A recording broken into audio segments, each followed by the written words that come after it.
Welcome everyone to Vassals of Kingsgrave, a spin-off podcast of Ice and Fire. Today's episode, we will be hosting a writer's workshop, where members of the forum will discuss the craft of writing and offer up tips to fellow prospective authors. My name is Steven. I go by SJLee on the forums, and I'm joined today by... Zach, also known as Alias on the Podcast of Ice and Fire forums. My name's Duncan, also called Valkyrist on the forums. I'm Michal, I go by Ink as Rain on the forum. This is Ace, I go by some new guy on the forums, and the whistling is my phone. Ace is actually a wind spirit. Yes. I suspect as much. There's currently an epic battle going on in the background. Yeah. But I'm still here. But we shall brave on. Okay, so for the first part of the podcast today, I thought we'd talk about writing in general. So maybe we can just go one by one. Actually, no, I like the idea of just jumping in. So how did we all get into writing? Duncan, want to start? I don't know. I'm probably the least kind of writerly of all you guys. Like, I just do it. I don't really consider myself a writer. I've done it in the past. I've written stuff in the past just for fun. And I probably started like when I was pretty young, primary school, like 8 or 9. And I've looked back at like stuff that I've written even in like primary school and been kind of surprised. And the enduring theme is like fantasy, like medieval fantasy, like dragons at night. So long before A Song of Ice and Fire, or even before I read Lord of the Rings, it's just been that kind of aesthetic. So I don't know if it's writing in particular, or I just enjoy that genre and just love playing around with it. But I've just for some reason found heaps of short stories about dragons and knights, and they get increasingly darker and more bloody as I get older.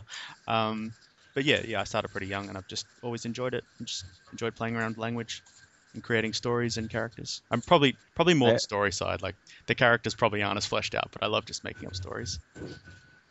I have to wonder if George R. R. Martin started off like that, where he was just writing really nice, like really delightful fantasy stories, and then as he got older, he just started to get more bloody as he did. Yeah.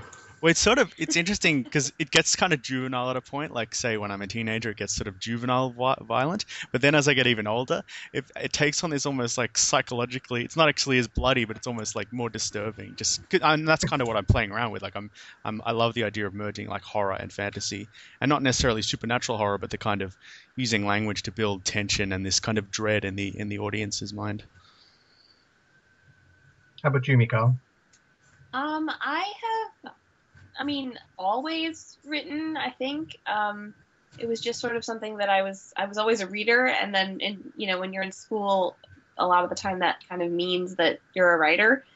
So I kind of just kept on going that way. And I don't know. I've never been very good at finishing things. That's kind of been the theme of my life, but that's why you go to school for these kind of things. But I love stories and I love ideas, and I teach writing now to little kids, so that's like kind of part of what I've made it sort of my job. And I don't know if I always liked fantasy. Harry Potter was definitely a big turning point for me in fantasy. And I found that when I was like 12 or 11. And I think probably from then on, most of what I have is fantasy based. But before that, it's probably, I remember some story about a cactus, but I'm not sure. I think it was like 2 people who became friends over a cactus. And I remember having a lot of anxiety over finishing that. And that's kind of like, I've kind of never moved away from that anxiety of finishing it. Oh, but I did finish that because it had to be graded by my teacher. So. That sounds great. Ace? I think I used the last line from Blanca. I probably just watched that with my dad, and that was the last line of the story. It's going to be a wonderful friendship. I'm trying to imagine the story in my mind, but I can't do it. I remember somebody running down a hill and bellowing. It's all very kind of random elements. I'm not sure, but a lot of my soul clearly went into that one. Clearly, yeah. How about you, Ace? serious writing, I didn't get into it until after I joined Peace Corps. Left and I started a blog for my family and friends back home and wrote a lot on that. And then found out they have a little volunteer paper for us to read so we don't get bored at sight too much. And I applied to join that and eventually became part of the editing team. And because it's solely submitted essays or stories or anything, it came to us to write the bulk of it, the 3 editors. So eventually I would write 7, 8 different articles for each issue, and I really enjoyed it and had a friend that really liked my writing, so he encouraged me to keep doing it. So after I finished, I started on working on a couple of books. I mean, there are a few things from elementary and university where I had to write for classes, but it's mostly from that newsletter. So yeah, that's how mine started, is just working on a newsletter where I had to write a lot. So it's just different articles, like silly how-to articles, like how to wash your clothes by hand, or how to survive without eating rice in a rice-eating country, or how to get by without knowing the local language. It's just various joke articles that I really enjoyed writing, so it stuck with me. Very cool. So I think I have a history quite similar to Duncan's, though maybe with less bloodshed in the content. Definitely. Probably picked it up when I was about in middle school again. Basically, upon reflection, they were pretty terrible. It wasn't so much about writing then as it was about world building. I think I read books like The Hobbit and The Lord of the Rings, and I fell in love with the idea of these massive epic stories set in these giant worlds. And so a lot of my early writing had much more to do with creating elaborate settings than with character progression or anything like that. And they were all my writing at that point was kind of notes in the margin of a notebook and not anything that could be called a comprehensive story. Until I got to probably towards the end of high school and early university, I started writing a lot of nonfiction, like essays and articles and blog posts, and a couple of them have gotten posted up on prominent sites, on media elsewhere, and I still have a passion for writing, so I decided to take a different tack and approach it more seriously rather than these thought exercises, and I started producing my own work, like actual short stories, and now almost a finished novel. Wow, congratulations. That's so similar to who's intimidated. Yeah. That's so similar to what I sort of did, like, especially, in middle school. I was just like, I guess it was just after I'd read Lord of the Rings, or maybe early middle school, just after primary school. And I just finished Lord of the Rings, and I was just like, I was planning out like trilogies of fantasy novels. It was insanity. And I was like drawing up maps and writing notes on these big sweeping sagas, which is crazy because you can't start off trying to write a trilogy or a novel. You have to start with like short stories and novellas and things, which is far more sensible. Walk before you can run. That's the thing. I've got so many notes of like stuff that I've planned out to write, and just never came to fruition. But if you actually start with something little, just like a little idea or a little scene, and then you build around it, it's much more satisfying, much easier to build something. Yeah, I think when you have an interest in writing, a lot of it upon reflection is horribly plagiarizing your favorite authors, stealing whatever ideas they had and trying to make it your own. The orcs are blue, so it's totally different. But I will say, as somebody who, sort of teaches writing, that's so fine and necessary. I mean, originality is obviously, the goal and super important, but I don't think you can learn how to be original until you become familiar with, to some extent, copying. Because and I feel like it's almost worse to deny yourself that, and if you say like, okay, what I'm writing now has to be absolutely original, then you're just going to sit in front of your paper forever, unless you're a genius, and it's not going to happen. So I'm a big fan of writing, either writing crappy stories or writing something completely derivative, just to like get the juices flowing. Yeah, Definitely. That's kind of why I'm okay with fan fiction, because it's like creating something wholly new from your mind is incredibly difficult. But if you have, say, a basic framework or kind of a sandbox to play around with, you can actually just practice working with language. And then as you get more confident, you can try and invent your own stories and your own characters. Yeah, actually, that was a way that I sort of personally developed a more involved interest in writing. At first, it was mostly just like random ideas that came into my head, but one of my like more involved and intense exercises was creating a character to role play in a Star Wars oriented game. And while all of the writing I did involved with that was wholly original characters, not making use of any of those created originally, it helped me a lot to really get into a universe and get involved into how my character would fit there. And since then, I still I do write more original stuff, but it's more of an exercise of various things to build up my skills in those areas. Yeah, I find it really hard to just come up with a brand new story, whereas I've actually written, I don't know whether I should admit this, but I've written like a 40,000 word, like a fan fiction for like, as in A Song of Ice and Fire, like Jon Snow.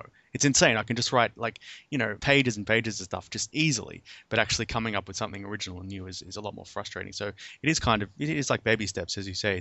It's fun. You got to start small, and it's also fun to just play around with pre-existing ideas and characters, taking from other authors, piecing it together in a sort of cloth, and then playing around and learning how to write, and then you can sort of build on your own ideas, I guess. Yeah, it's so much fun. I'm a huge fan of fan fiction. I think writing is a lot like a muscle, where it doesn't really matter how you're exercising it, as long as you are going to get stronger. Like if you're writing a character backstory in a role-playing game, be it pen or paper, or even if you're just kind of daydreaming about it, like thinking the story through while you play a video game, or you're writing fan fiction, or you're trying to create something unique and original. I mean, poems, short stories, novels, fan fiction, it's all part of a continuum of writing. And I think people become very discouraged because they sit down at a computer and they want to write the Song of Ice and Fire series, and no one sits down and starts that. George R.R. Martin didn't sit down and start that. Like, he had a lifetime of writing backing him up with, experience and hard-earned lessons. And I think people misunderstand that writing is more than just, oh, look, here's this lovely published book that I made the first time I tried writing. Yeah, I have one of my favorite authors. Her name is Megan Whalen Turner, and she has this awesome quote.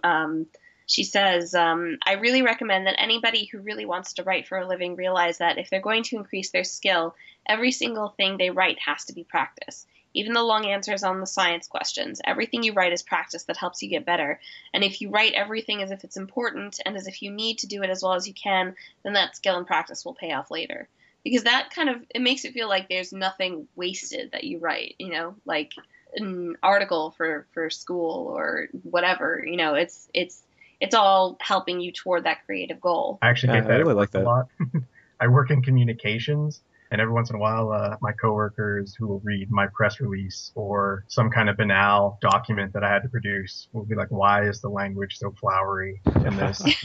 You can be more straightforward. And I'm like, but this sounds really good. So I think it's about getting the writing in everywhere you are. Yeah, exactly. Along that same line, like these days, I do a lot of workshops for writing, but I find myself a little bit afraid to commit to the things that I really love, which, as I'm sure for you guys as well, is like sort of like fantasy, sci-fi, and all of that kind of stuff. And I stick instead to more grounded in actual reality, more as an exercise in honing pure writing, because it's obviously a huge challenge to jump into your own world with your own conventions of how it runs and all of the world building you have to do.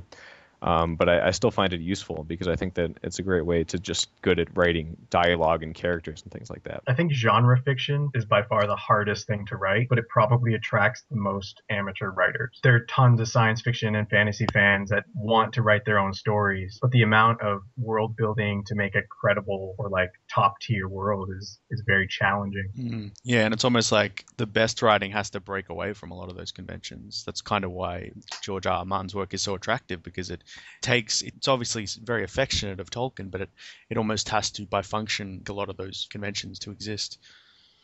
Yeah, to be successful as a published work that people appreciate in a canon that is just growing steadily, I think that you do have to sort of make your own mark. But to some extent, I'm actually, I've been thinking about this. I have to wonder, how far do you have to go to avoid cliche and trope and stuff? Because obviously the general rule is to not do those, but the fact of the matter is that pretty much everything has been done for the most part. You'll find yourself copying to a lesser or greater extent something else if you look hard enough. So I worry sometimes that writers emphasize too much trying to be different. That can get in the way at times. Like one of the things I've been concerned about, and George seems to have a good handle on this, is that he might change his story because people think that the ending he's had in mind is too predictable. And I don't think he should do that, because I think that if he has an ending in mind, he should stick with it. And he has said in the past that art is immutable and that he shouldn't worry about that, because even if people discover all the theories and the secret messages, he's not going to divert them. But yeah, that's a concern of mine, that even if your message isn't as unique and new, that you should still stick to it if it's your vision, you know? I think that's the difference between cliche and trope, you know, because I mean, I hadn't even heard the word trope before the internet, but I know that like a trope is not inherently a bad thing. It's just a pattern, you know, and like if you go on TV tropes, like you look up your absolute favorite story and it will be riddled. I mean, not even riddled. It'll be like Swiss cheese. There's way more trope than there is original story, according to, you know, the laws of tropes. So just because an idea is appealing doesn't mean that it's bad or, you know, whatever. Cliche is scarier because cliche, like trope can be appealing. Cliche makes you go, ooh, you know, and that to me is a lot scarier. I'm a lot more afraid when I find myself writing something that I think is cliche than I am when I feel like I'm writing like, oh, well, this is the story, because I can usually go, but, you know, like I know that there's definitely parts in my story where it fits into, you know, a pretty well delineated trope, but in my head I'm like, but I'm changing it. I know that I'm changing it at a certain point in X, Y, Z ways. You know, again, cliche is a lot harder to redeem in that way. Should we move on to our roundtable, or do we want to talk a little more about writing in general? I was interested to learn about the writing workshops. I don't think I've ever done that, but have any of you guys ever attended one of those? Or I don't know, do you want to say a few minutes about it or whatever? Well, as a part of my major, which is English creative writing, there's a ton of workshops that you're required to do, which essentially, if you don't know, is to basically get in a big group and share your work and create various pieces under certain guidelines and do various exercises and comment on other people's work. And yeah, I find those immensely enjoyable and helpful in terms of developing various things and learning ideas and getting lots of different perspective. Yeah, I really like those. They're really fun. Cool. I do kind of a similar thing with my friends. I have two friends who are writers, you know, amateur like myself, and it's informal, and it'll be, hey guys, I wrote this, read it and tell me what you think, and they'll do the same with their work with me. I think it's really helpful because I think one of the problems with writing is it's a very solitary activity. So much of it's going on alone in your own head or on your computer.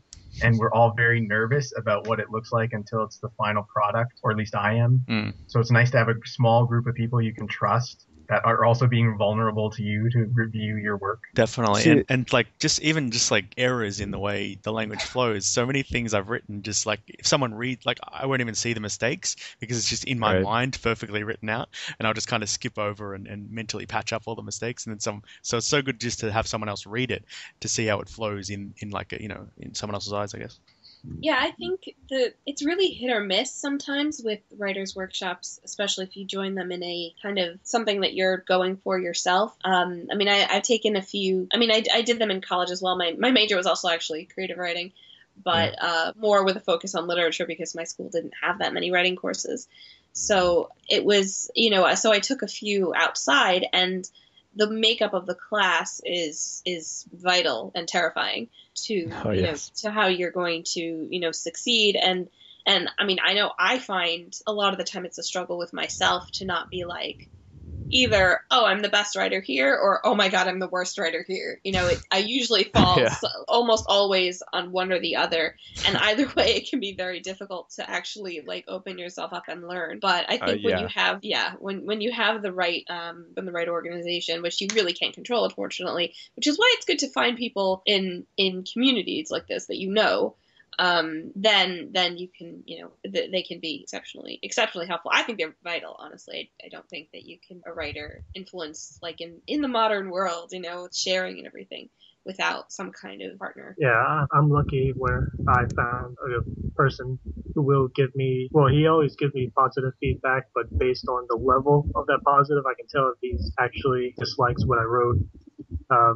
he has a thing where he doesn't want to give because he lost a previous friend by reading their novel. But he's talking how I'm writing like I usually do, then I know that I'm on track and things going well. Or if he says something like, "Oh, that was nice, I enjoyed it," or if he says that, then I know, usually that's something really good. But if he says it, then I know that I need to look at what I wrote again.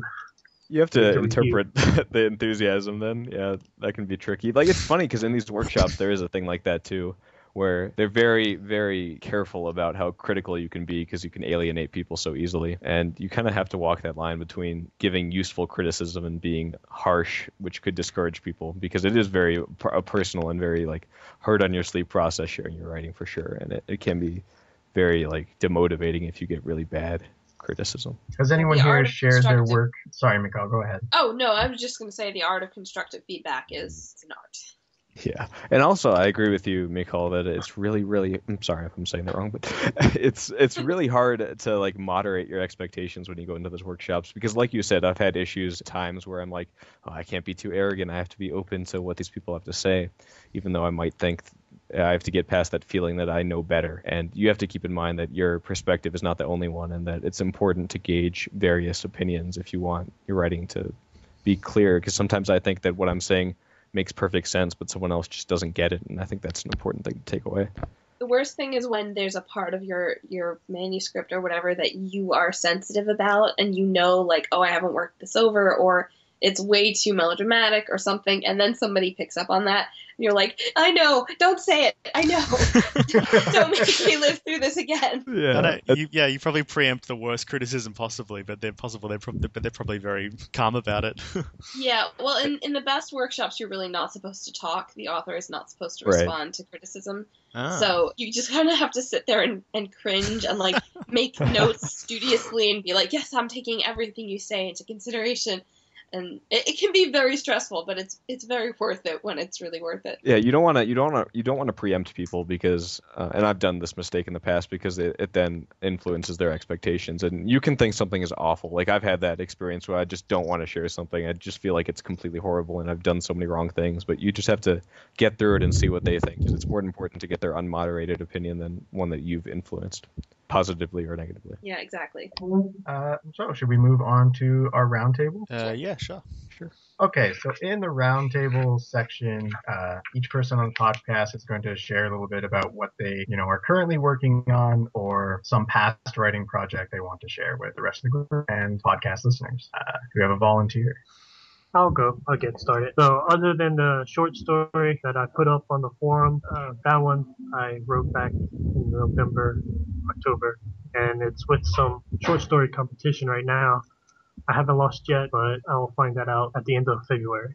But my main project right now is called Memoir of Events That Never Happened, or So I Wish. I'm particularly fond of long titles, books with long titles. The 100-year-old man who climbed out the window and disappeared. That's the only reason I grabbed that book. I'm about a quarter of the way through right now, and sometimes I would write 100 words, nothing larger. Once I through 2 chapters in a couple hours. So it just depends on the day and how I'm writing. It's a satirical kind of blog post of a former volunteer. So the main character is just completely with these inept, pitiful guy, just cannot do anything right. And I used a thesaurus to get that description, by the way. It's his story of the 2 years in a made-up country, written in the form of a blog. So each chapter has a main theme: training, meeting the host family, first day of work, and so on. And most of the stories he tells are completely over-the-top embarrassments that most people would rather keep to themselves.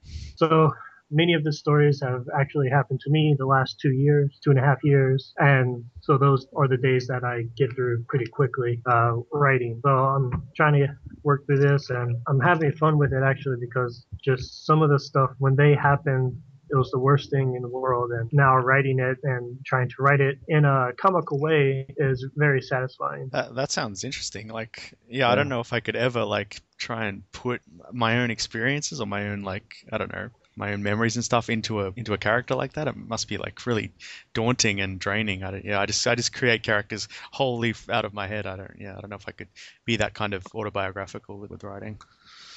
Yeah, I It's chafe a just lot so- too. Sorry. yeah. I was just gonna say I chafe a lot too against like directly referencing my own life. It's just very, like you say, scary and daunting. And I do think that I agree. Like George has said this all the time, that everything or every character you write does to some extent stem from who you are and what you're like as a person. But I think that when you directly confront that idea, it is a lot harder. Yeah, because it's almost like confronting yourself and your own insecurities and anxieties. It's I couldn't even deal with it. Yeah, yeah. No, I like this idea a lot because I think fictionalizing, which I assume is what you're doing, right? Like it's kind of It's a fictional, like, I don't know if anybody's read Ernest J. Gaines' The Autobiography of Miss Jane Pittman. It's not an autobiography because she's a fictional character, so it's just fictional autobiography. So that's kind of like what this is, or that's Yeah, exactly what I really like those kind of ideas, and I like that. I mean, clearly you're inspired by something that you actually did, and I think in like the copying mediums type of game, like writing a book like a blog or something like that. It's like so necessary to be fluent in that medium because otherwise, just the language is not there that you wouldn't have otherwise.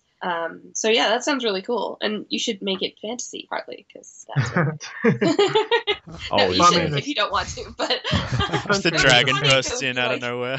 Yeah, like oh yeah, there was this like sea serpent right here. That was weird. Just draws a flaming sword from his border. Hold on, I got my outline right here because I usually write an outline of the book where I want it to go, and maybe it features the main idea, maybe the big quotes in that chapter. So far, no dragons. There is a princess, so there's that.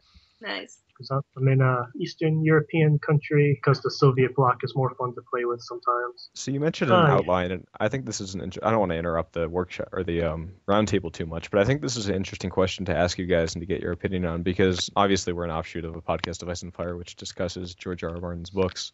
And one of the things he mentions about writers pretty frequently is that there are two types. There are the gardeners and the architects, and the gardeners are the ones who kind of go with the flow and write as they go and don't really have a very concrete set idea in mind, and they're the architects who plan everything out and really get a good framework before they go into something. And I just kind of want to know which one of those you guys fall into. It's funny. I actually know of that as like the plotters versus the pantsers, like going by the seat of your pants. Right. I'm neither. I think sometimes I plot things out. I feel better when I plot things out, but I find that I write less when I plot things out. And when I don't plot things out, I sometimes find that I have more freedom and I do more writing, but I'm more likely to kind of get myself stuck in some terrifying cul-de-sac of ideas and not be able to get out of it. So I'm very pro planning, but I'm not good at doing it yet. Right. Yeah, I probably would have said, like when I was younger, I would try and be the architect and actually plan out a story from beginning, middle, and end. Write out the acts and try and build a world and write little bios on each character and try and fill it with words. But I mean, that's just such a hard way to write a story unless you're a really experienced writer like George R. R. Martin, where you've been writing for like 30, 40 years and you can actually fill that framework with language. But I don't know, the story I'm writing this week, I'm trying to do it. It sounds like I'm a bit more like a gardener, like I'm just going with the flow. I just made up this character and I'm just sending him off along this road and just seeing what happens to him. Sorry, go guys. What I mean by outline is, for example, chapter 8, it says meet, date, dare, naked, yelling. That's my outline system. So yeah, and I mean that's pretty good. That is a fantastic outline. I have the basic idea of the parts, so I know where it's going, and then it's up to me to sit down and basic idea into long form. Yeah, I think that would fall more on the gardener side, because George just said he is a gardener, but he still like has a broad scope of, like, for example, for A Song of Ice and Fire, what he has planned. It's just more the analogy he uses is that you're on a road trip and that you know where you are and where you want to go, but along the way you might discover various experiences along the way, like stopping at a gas station or someplace to eat, and that's what fills out your story, and that's how he sees himself as a writer. Based on that definition, I would have to say, I guess I'm a gardener. I write very similarly, I guess, to Martin in that way. Like my current project, I knew exactly where it was going to begin, what the middle, how the second act would kick off, and how the character end.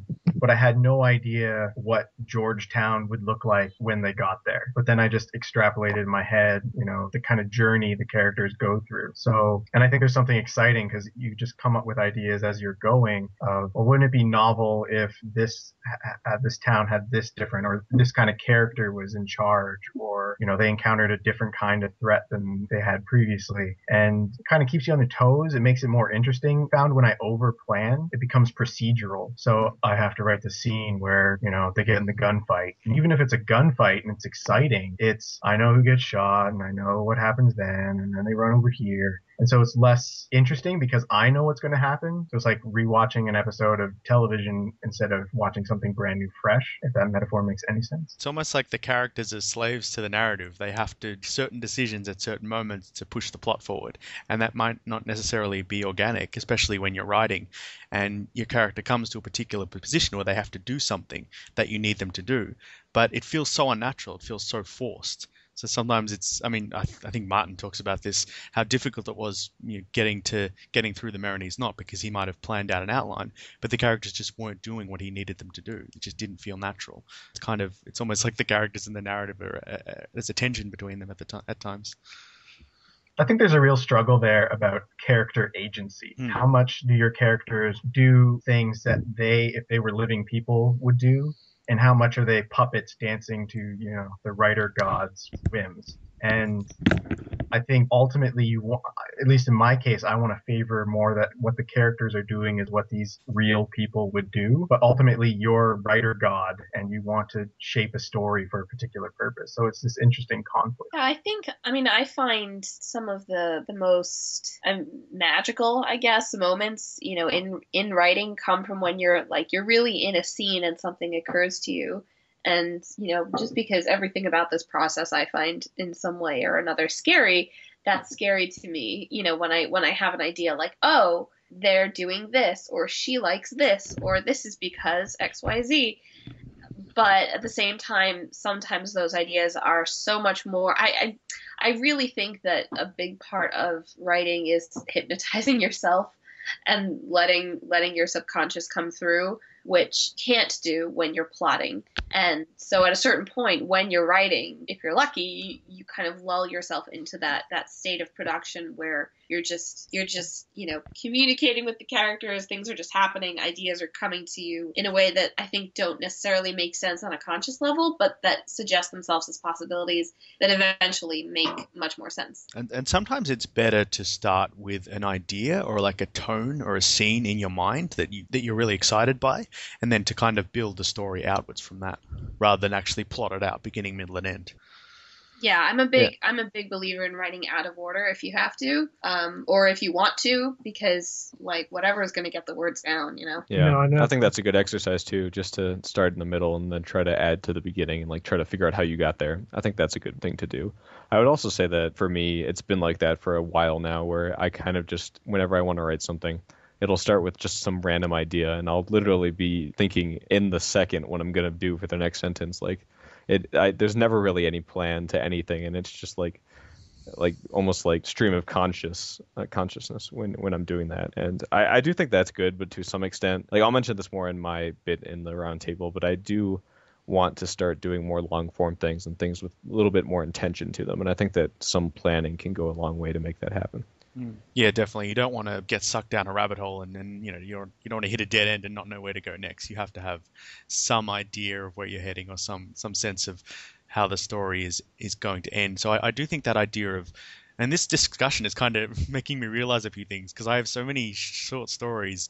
I've just tried to start from the beginning, which is virtually impossible. Just staring at a blank page and trying to tap out a story from nothing on the keyboard. It's I've been far more successful when I've had an idea, or I thought up this amazing climax, or what I thought was amazing in my head, and said, wow, how does that happen? How do the characters get to that point? And then writing that. And maybe a better thing is to think of these moments and then thread them together into a story, rather than plotting it out really rigidly. And sometimes the middle is the beginning. I worked at a literary agency for a while, and a lot of the submissions that I would get were starting way too early. You don't always need to know about the character's childhood, or the trauma that happened to them does not need to be, chapter 8. It can sometimes be chapter 1, or it can be, after, and you find out before. I think finding out where your story really starts is crucial, because it's often, I think, not where we think it is, because it's not like life. It's, it doesn't start at the beginning and end at the end. It starts when those confluence of story happens. And that's an extremely helpful thing to say, but I really do think that sometimes you have to overwrite and then find your beginning in your middle. Absolutely, and it's far more interesting to learn about a character through conversations and memories, and sort of get their backstory in dribs and drabs, rather than saying he was born, this is what happened to him, this is what happened to him, this is his story, this is his struggles, and now here we are at the beginning. It's far more interesting to, build it, to sort of piece it together in the reader's mind, and relate those memories and how they've been distorted and how they relate to the actual situation of the present narrative. I mean, using our common I can touchstone of honestly- Martin. Oh, sorry, Ace. No, you go ahead. Okay, I was going to say, using Martin as our common touchstone, the beginning of that story in many ways is Robert's rebellion. But the first book doesn't begin with Robert's rebellion to set up this entire story. It begins, in this weird lull between two storms right before the second one breaks. There's tons of interesting character details we suss out, and at the same time, there's this crescendo of action that immediately breaks out because of the long resting tensions from more than a decade before. Definitely, yeah. I think Martin or someone describes it as a story told in two directions. As the novels unfold, as the series goes on, you learn the immediate narrative that's unfolding before you, but also more and more of the backstory is illuminated, which I think is a great way to tell a story, because the backstory casts a shadow, it casts a light on the characters of the present, shows them in new ways. I can honestly say that I've already learned something from this podcast. I was just always starting straight from the beginning and moving on, but I had this outline, basic idea, and now just never occurred to me to skip ahead, write the chapters that I feel strongly about or have a lot to say, and then get back to the ones that I'm stuck on later, which is where I'm currently am. Exactly. Right what excites you, yeah. If you have a lot of juice for a particular chapter, why waste it waiting for weeks and weeks until you get to it? I mean, get all that energy out now, fingers to the keyboard, Another thing I would ask you, Ace, is how the process. You mentioned that you're for writing the story that you want to make it comedic, and that's kind of your emphasis. I want to ask you how that's been going for you, because I think that comedy is one of the hardest things to write, for sure. I think that translating humor, especially in writing, because you don't get the tricks of intonation and all those things that are very important, is one of the hardest things you can do. So how do you think that's going for you? Honestly, some of the stories are just so far out there. They write themselves. It sounds horrible to say that, but and another thing I think that's good. I think that's a good sign if it's writing itself. Yeah, well, it's pretty good. I read a lot. I want to write this book. It's satirical on Peace Corps and just a comedy in itself. So I read from a lot of writers. I don't think of it as stealing, personally. I'm just learning from the professionals. So recently I've been reading a lot of Bill Bryce, just Tom Holt and Terry Pratchett. Really like the way they write. So I just keep reading them, and Pete McCarthy has which he wrote McCarthy's Bar and The Path to McCarthy, I think it's called, or maybe it's The Road. He has a way of just going off on a tangent and somehow it ties into the story, and I really like that. And Bryson somehow can be sarcastic and so it's just learning from them, and Terry Pratchett and Tom Holt just are odd in general, and that's the way I like to write. So I read and get ideas, develop my own from that style. Cool. And also it's really easy to write about my name. Ace, the people in Cambodia in English, they have a really hard time saying my name, so I have several names in Cambodia. Aya, somebody called me X once because they thought my name was the letter X. The main one is Ass. Hello, Ass. So it's just taking that sense and creating a character name that I can play off of that circumstance with. and then taking moments that made me want to quit and go home and making them funny, or seeing the humor in them because it is funny. Tsuma's revenge, so to speak. So you're living in Cambodia at the moment? Yeah, at the moment. I've been here for 2.5 years, about almost, and I might be leaving in a month. It's just 2 years of service in Peace Corps, and which, Duncan, you might not know. It's similar to Australia's AVI or the world's VSO, or Okay. you, Stephen. You Yeah. might not. Oh, sorry. I was just going to ask, do you find it easier or more difficult to kind of write creatively, in a foreign land, where you're kind of disconnected from your home and whatnot? Well, I'm still here, so I'm able to remember the stories more clearly. Just stuff continues to happen, keeps me in the mind frame of the last 2 years, and so I think it's actually easier to write because if I go back home, there's distractions and sporting events, TV, and friends, so to speak, and I might start to lose the memories, the fire from those memories. Yeah, I imagine it sort of shifts your perception, maybe opens up new ideas or whatnot, but I don't know. I've never lived in a foreign country that long. I think a new life experience is essential to writing. I think that that's the key to developing your own ideas, is just having more information to draw on. A foreign country, especially a place like Cambodia, is a great way to do that. Thanks for sharing, Ace. It sounds like a really great story. I hope to finish it sometime soon. But now that I have a new but path of writing, skip ahead and write the ending or the big chapters, I think it should go more smoothly, hopefully. Awesome. So do you post these online? No, not yet. Okay. I do have a blog, but that one's really just for family, so there's not many fun stories in it. The one in the story, or I think eventually I'll get around to it once I have more concrete, more substantial writing, because I still haven't actually edited any of it either.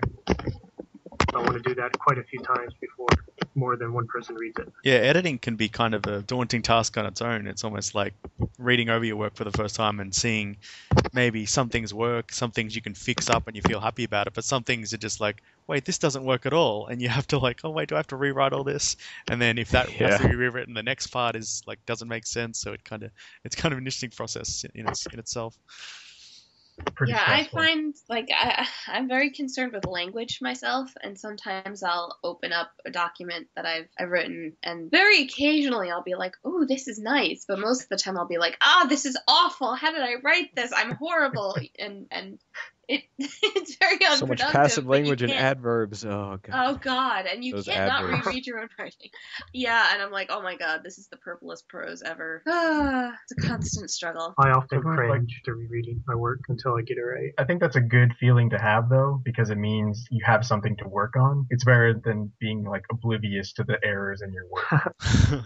Yeah. The worst thing is when you've thought you've written something really good, you've just been writing for a couple of hours and you've been in the zone, and then you read over it and it's just it's useless. It's so frustrating. Done that way too many times. Yeah. More than I care to admit. I think that's why writers drink. Yeah. That and it just feels good. Yeah. Okay, so does someone want to share their work next? Okay, I'll go. I can talk about what I've got, but it's really nothing. So I mostly what I'm going to be talking about is abstractions of what I want to do, because my current project doesn't really exist yet. I could talk about past stuff, but I don't really want to. So basically my intentions are for the next thing I write is to, as I mentioned earlier, to do something long form and to do something fantasy, because for about 2 or 3 years now, I really have not written anything that's super fantasy or super involved and intense. It's mostly just been short stories of an idea I had, as I said, or just pieces of flash. I think last year I wrote something like 30 or 40 pieces of flash or short story, but no attempts even at long form or at genre-ish, which is actually what I really enjoy. So that's sort of my plan, to do something like that. And as I say, I don't really have a whole lot in mind yet, but the way I want to do this is, as we were kind of talking about the gardener and the architect thing, I want to start with the sort of gardener intention, and the way I want to do that is to come up with a very specific scene and build around that. And this is a way that George, I believe, he said he started with a Game of Thrones by having the scene with where, this isn't really a spoiler, it's the earliest chapter with Bran where they find the direwolf pups, and that was just such a poignant image in his head that he just built everything around from there. And after getting that scene, what I want to do is actually draw a map, because I think that a lot can be gained in terms of world building when you really look at it as an image and sort of look at everything and build from locations. And this is what I do when I DM D&D, which is Dungeon Master or lead D&D campaigns. And I think that it's a very useful method of building out an overarching story. And yeah, I do want to do more character planning and sort of get a sense of how things were laid and have an idea of a plot before I go into it, which I've never really done before, which is a little bit scary, but I do want to try it.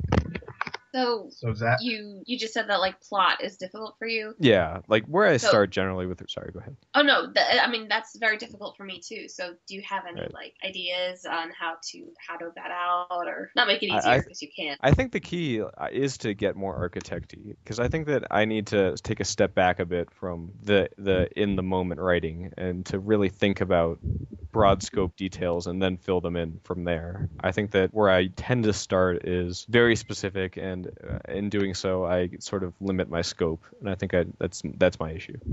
So did you want to? Have you thought about like the plot itself, or what kind of Again, not really. characters, or This is just this is super malformed. just a It's really concept? nothing. It's Okay, just cool. basic. Yeah. There's probably not much to say. It's more an idea of process and planning for the future that I'm trying to riddle out right now. I'm sort of doing a similar thing. Like I keep coming back to fantasy over the last since I started enjoying writing. I keep trying out fantasy because in worlds and monsters and things like that. I don't know. I'm attracted to it. But I have tried out other things like murder mysteries and like sci-fi stuff, but I keep coming back to fantasy for some reason. And I started something this week, and it sort of feels fantasy, but it does seem to be very much inspired by Martin's more grounded medieval realism fantasy. I mean, I've only sort of written one chapter so far, and it doesn't contain any kind of supernatural elements. There are references. It is set in like a made-up world, but there are references to sort of castles over here and there. But I'm sort of trying the opposite tact, which was to kind of start with the character and then sort of build outwards, rather than drawing up a map and plotting out the worlds. Yeah, I like I mentioned, in a really rough way. Sorry. I think that's a good starting point, but I think after I have a very basic sense of what that's going to be, I think that it is good to take a step back and look at things from a broader scope in the case of long form. But again, this is all I haven't really tested this before, so it might not work for me, but this is like the project I want to try next.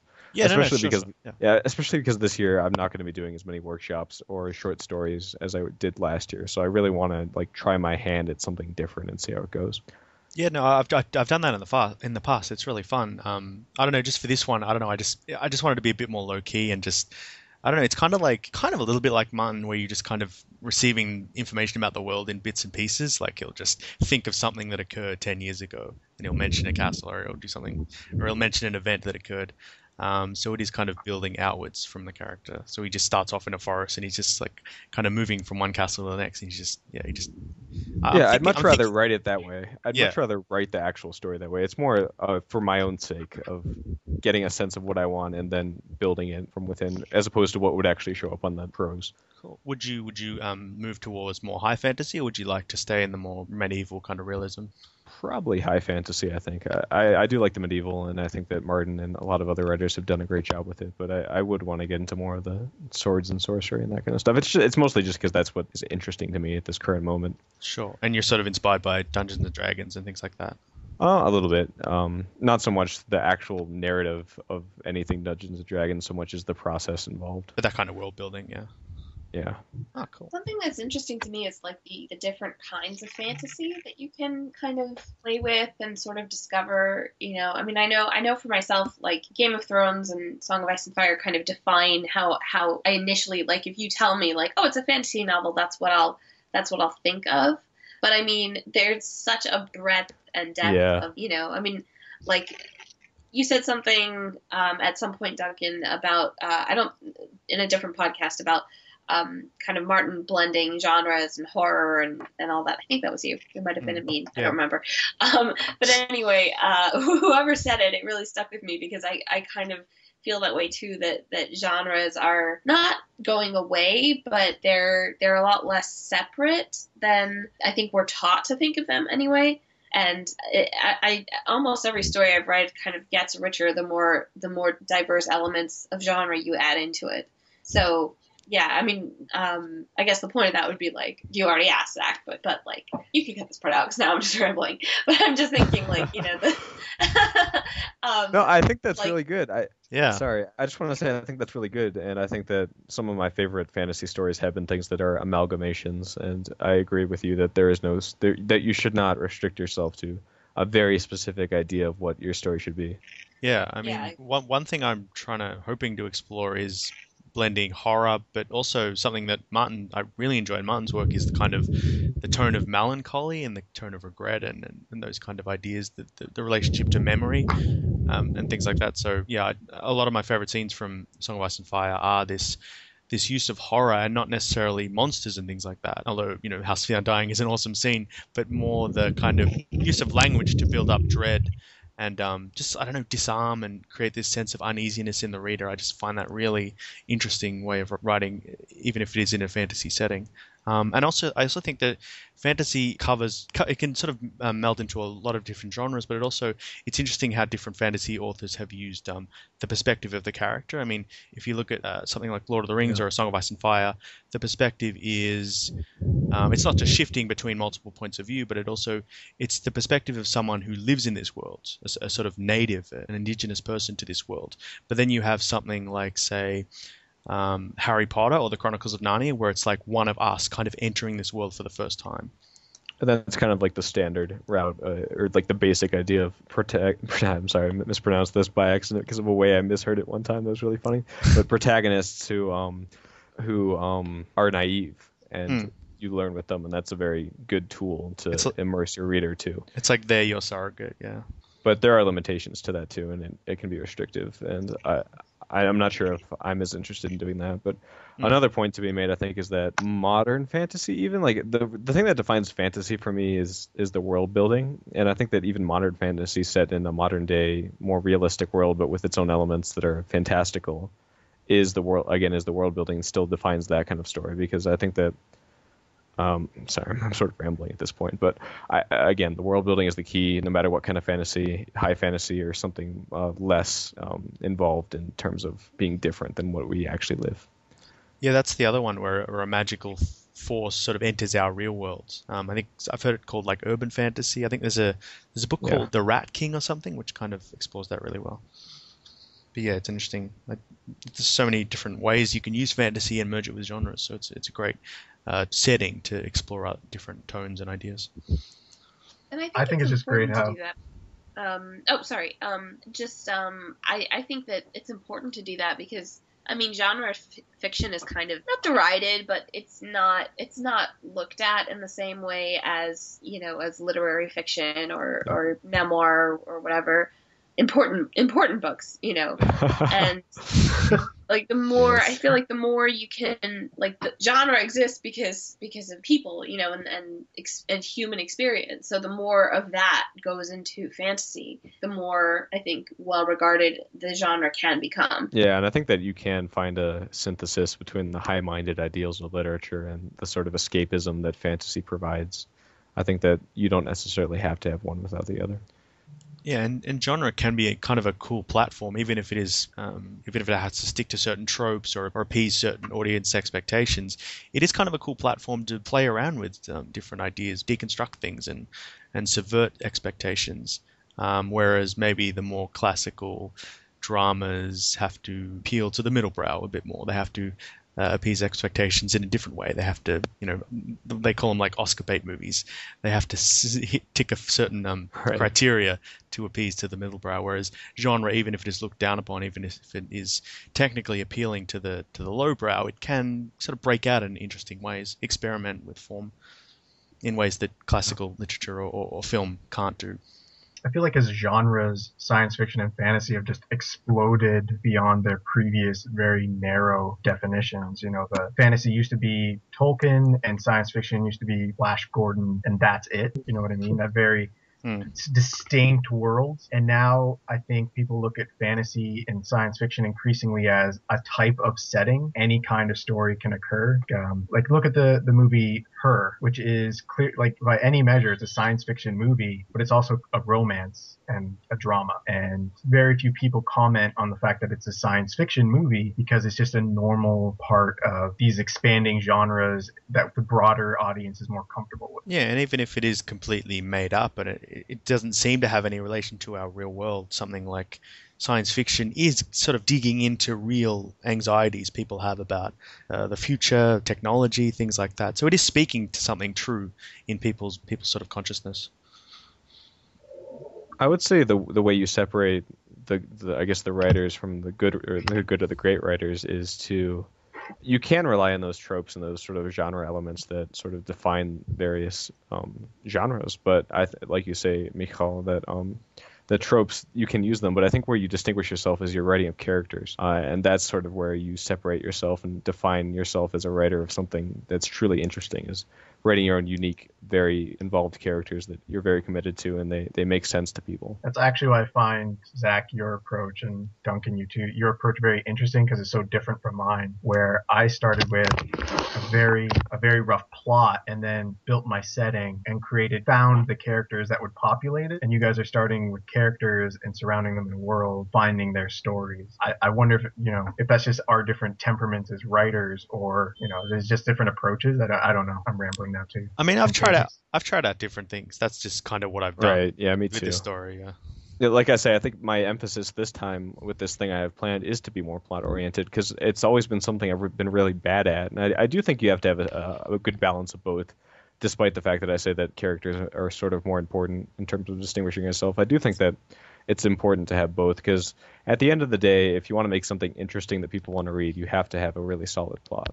Yeah, it's almost like, I mean, they're both almost as important as each other. Characters can be as interesting as possible, but if they exist in a vacuum, who cares? But by the same token, the story can be fascinating and exciting, but if you don't care about the characters, if you're not invested in them, who cares? So you need both. I'm almost changing my opinion now, because I think that at the very least, in terms of commercial success, I think that when you have a unique plot, that is really what sets you apart and makes people interested in reading you. Yeah, but I guess a plot's kind of easier to grasp in a couple of sentences, where you actually need to. And I feel like it's immensely hard to write a good plot. I think it's one of the hardest things, especially a unique, interesting plot. It's such a struggle to find an idea that you can really grapple with and get your head around and really establish. Definitely. I feel like it's extremely difficult. So many fantasy things when I was younger just ended up like with a Dark Lord at the end that had to be defeated. It's so frustrating. Darkness, I'm like, what am I doing? Yeah. That's kind of why it was so refreshing to find A Song of Ice and Fire, because it just sort of broke all that into pieces and just tried its own thing. Yeah, but then you realize how much more of a burden it is when you don't have a villain, when you try and write those stories that are so deep and emotionally complex, and it's like, oh, damn it, because you're the author and you have to come up with all of this. And, sometimes it's really not that easy. You have to give the orcs traumatic childhoods. Right, exactly. They're all terribly abused. What am I going to do? Actually, I was thinking about, after seeing The Hobbit and seeing how the orcs were treated, I was thinking about doing a orc fan fiction from the orcs' point of view. Yeah, a really satirical one would be awesome. Yeah. Yeah, there's this web series called Space Janitors. They like the low-level underling employees on the Death Star from Star Wars. That sounds awesome. And I was thinking it would be so funny to have something like that from Lord of the Rings. Like, Sauron can't make up his mind. We're going here, we're going there. Get the hobbits, wrong hobbits. Just back and forth. It would be really funny. I love that. I love whenever you see the minions trying to talking among themselves. Well, I think it's in Iron Man 3 has everyone seen Iron Man 3? Yeah. There's a moment where he's fighting a bunch of minions, and the last guy just looks at him and drops his gun and said, "These guys are so weird. I don't even want to work here anymore," and just runs off. My favorite is I saw a parody of Iron Man 3 where, the part where he's bound to the wall and the villain is monologuing to him as it references The Incredibles. And it's funny how hilariously those two line up as films. But another thing I would say is that in terms of this idea of writing the low-level people or the villains as characters, that's kind of one of the reasons why I really love fan fiction, is why I spent so much time in Star Wars. Is it's just interesting to populate the world outside of the realm of the main characters and to try to build it up more, and like you just love the world so much and you want to see it from another perspective, and I really like that about a fan fiction. Yeah, and it's interesting to see the main story almost as a background. Like, have you read any of the? I don't know if it was a book or if it was a comic or a video game, but have you read I think Shadows of the Empire? It's called. I think so. Yeah, though it's kind of a Can you give video me some game. It takes place during like it was The Empire Strikes Back, but it takes place in a different part of the universe with a guy. He's in the Rebel Alliance and he has to defeat. He's sort of tackling with the kind of the Emperor's third in command. He's this prince called Prince Zizzer, and you can see all the stuff in the main story Star Wars happening in the background, but it's braided into this other storyline. So I love that idea of different perspectives of the same world. Yeah, definitely. Do you want to talk about your thing? I think we've all done ours. Oh, have you? Michal, okay. yeah. I lost track of who was going. Sorry. So I guess my story started as my story is about a young police officer in a world where dragons are they exist and they're sort of second-class citizens to humanity, at least in this particular city. And she is and there's a thriving drug culture among the dragon population. And so she's assigned to work with dragon informant named Sunny, and things kind of spiral from there. And the story actually started as my decision to not try and write a novel, and this was about like a year and a half ago at least. And I was like, you know what, I can't write a novel. I'm just going to write a quick short story, and I'm still working on it. But which, goes back to my, I can't finish a damn thing. I have really kind of enjoyed getting into this very weird, tale. And yeah, I don't know what the title really is. I call it Year of the Dragon, but I am not 100% pleased with that yet. Reading from this story, I would just say the same thing I often say in these workshops I do, which is, how do you come up with these ideas? Like, I'm always so jealous of ideas in workshop in particular. Like, I'm so obsessed with like all these various things, and I want to copy them. But yeah, I would say, like, what was the inspiration for this sort of take on this like very different thing, I think? I honestly have no idea. Well, no, that's not true. I mean, I know where the idea of dragons came. I mean, dragons as being like kind of community participants in a story definitely came from Naomi Novik's Temeraire books. But the dragons in those stories are huge. They're actual like dragon-sized dragons, and mine are kind of stunted and big, but you can be around them as a human.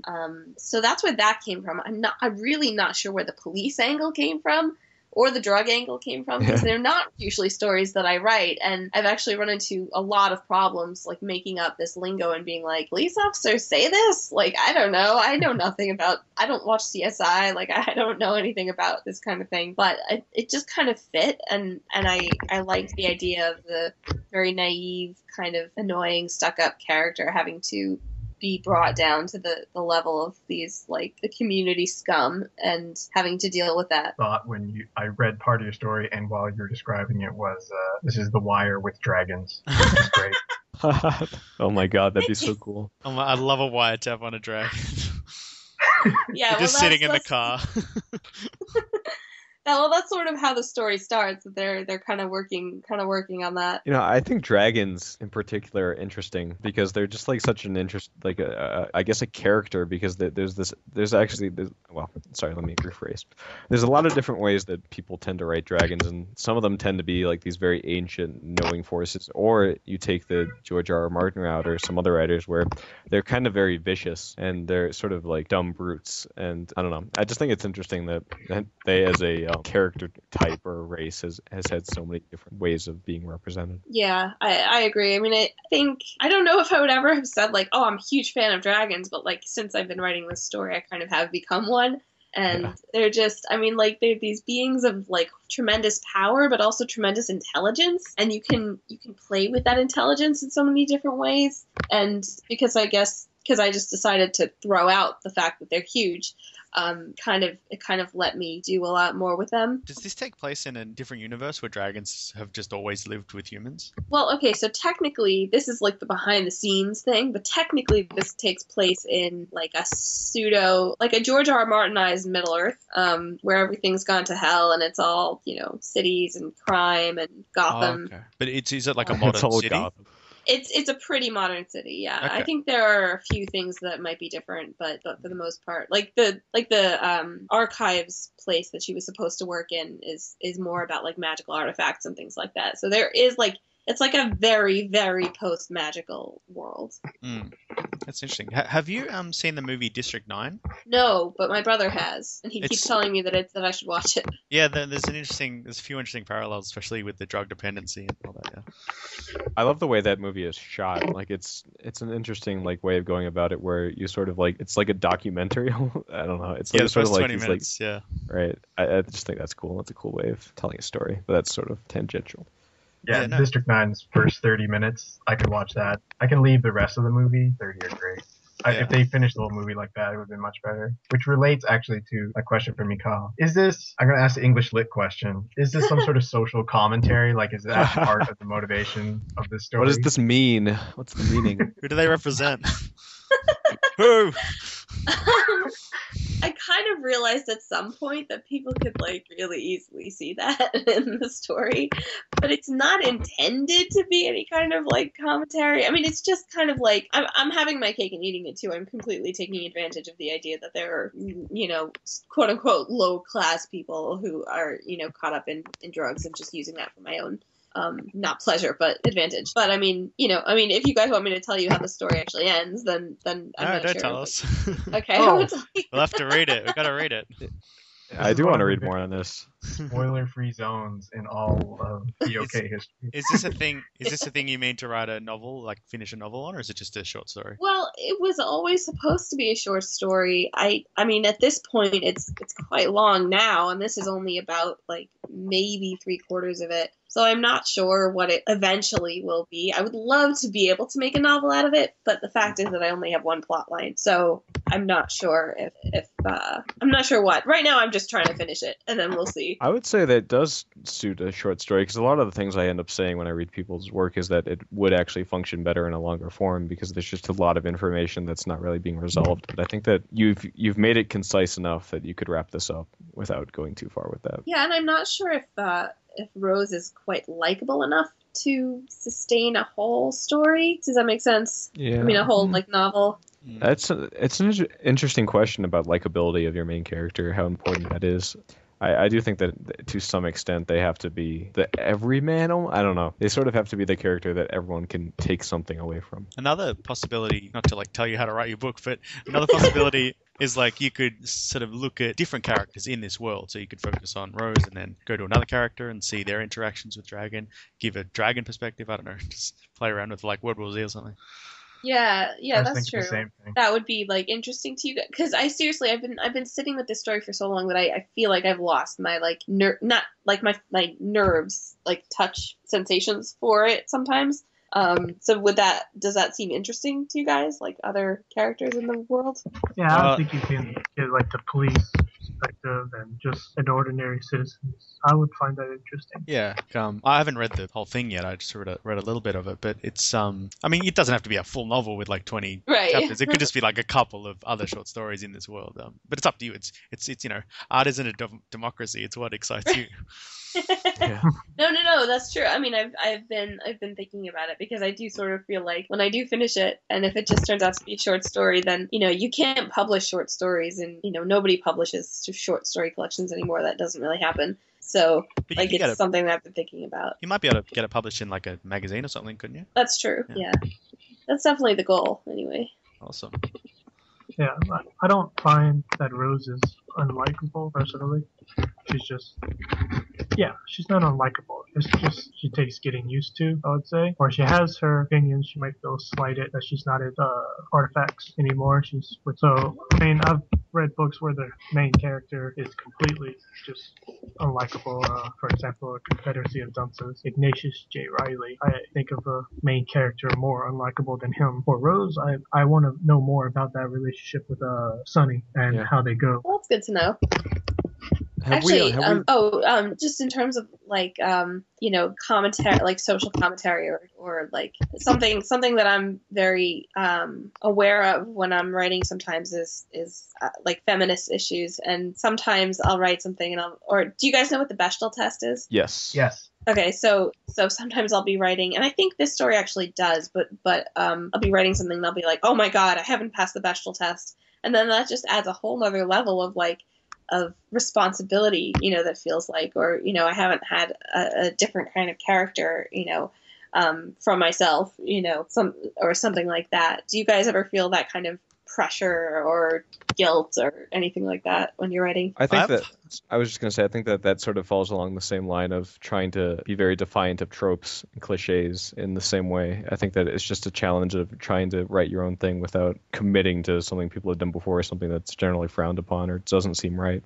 Yeah, I have trouble writing like from a female perspective. Most of my protagonists are male, so I don't know how many of my books have passed the Bechdel test, but I don't know. It's not necessarily consideration. Like, it probably should be, but first and foremost is whether I find the story interesting, and a lot of times I'll just give up if it's not interesting.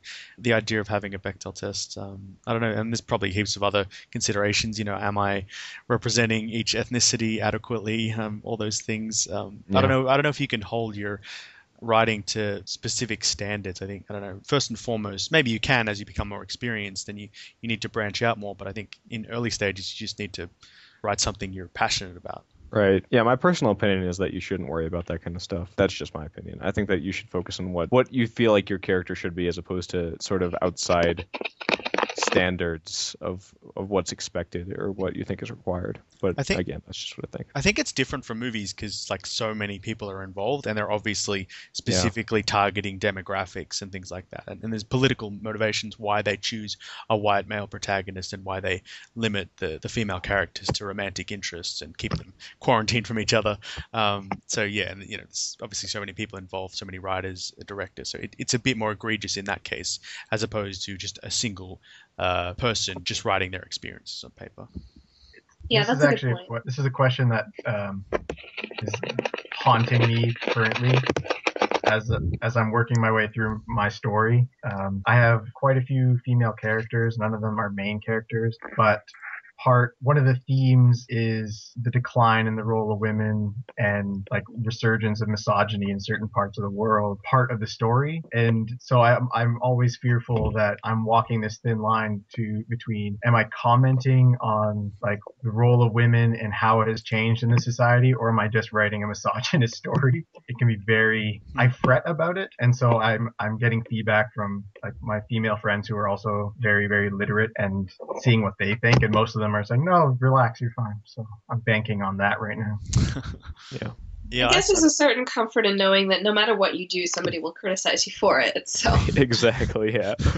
See, that's my feel. Like, obviously I want to write stories that don't like offend people or anything, but I still feel like to some extent you have to let go of the concerns of what people think about various issues and just write your story and what you want it to be. One of the sort of speaking to that theme is one of the recurring things, or one of the things that has occurred in the first chapter of the story I've started, is the notion that the protagonist kind of stereotypes people. Like, he'll look at someone and form a particular opinion of them based on how they look or how they act. So he encounters some traveling performers in the woods and thinks of them as weak and needing protection. So he offers his services to them.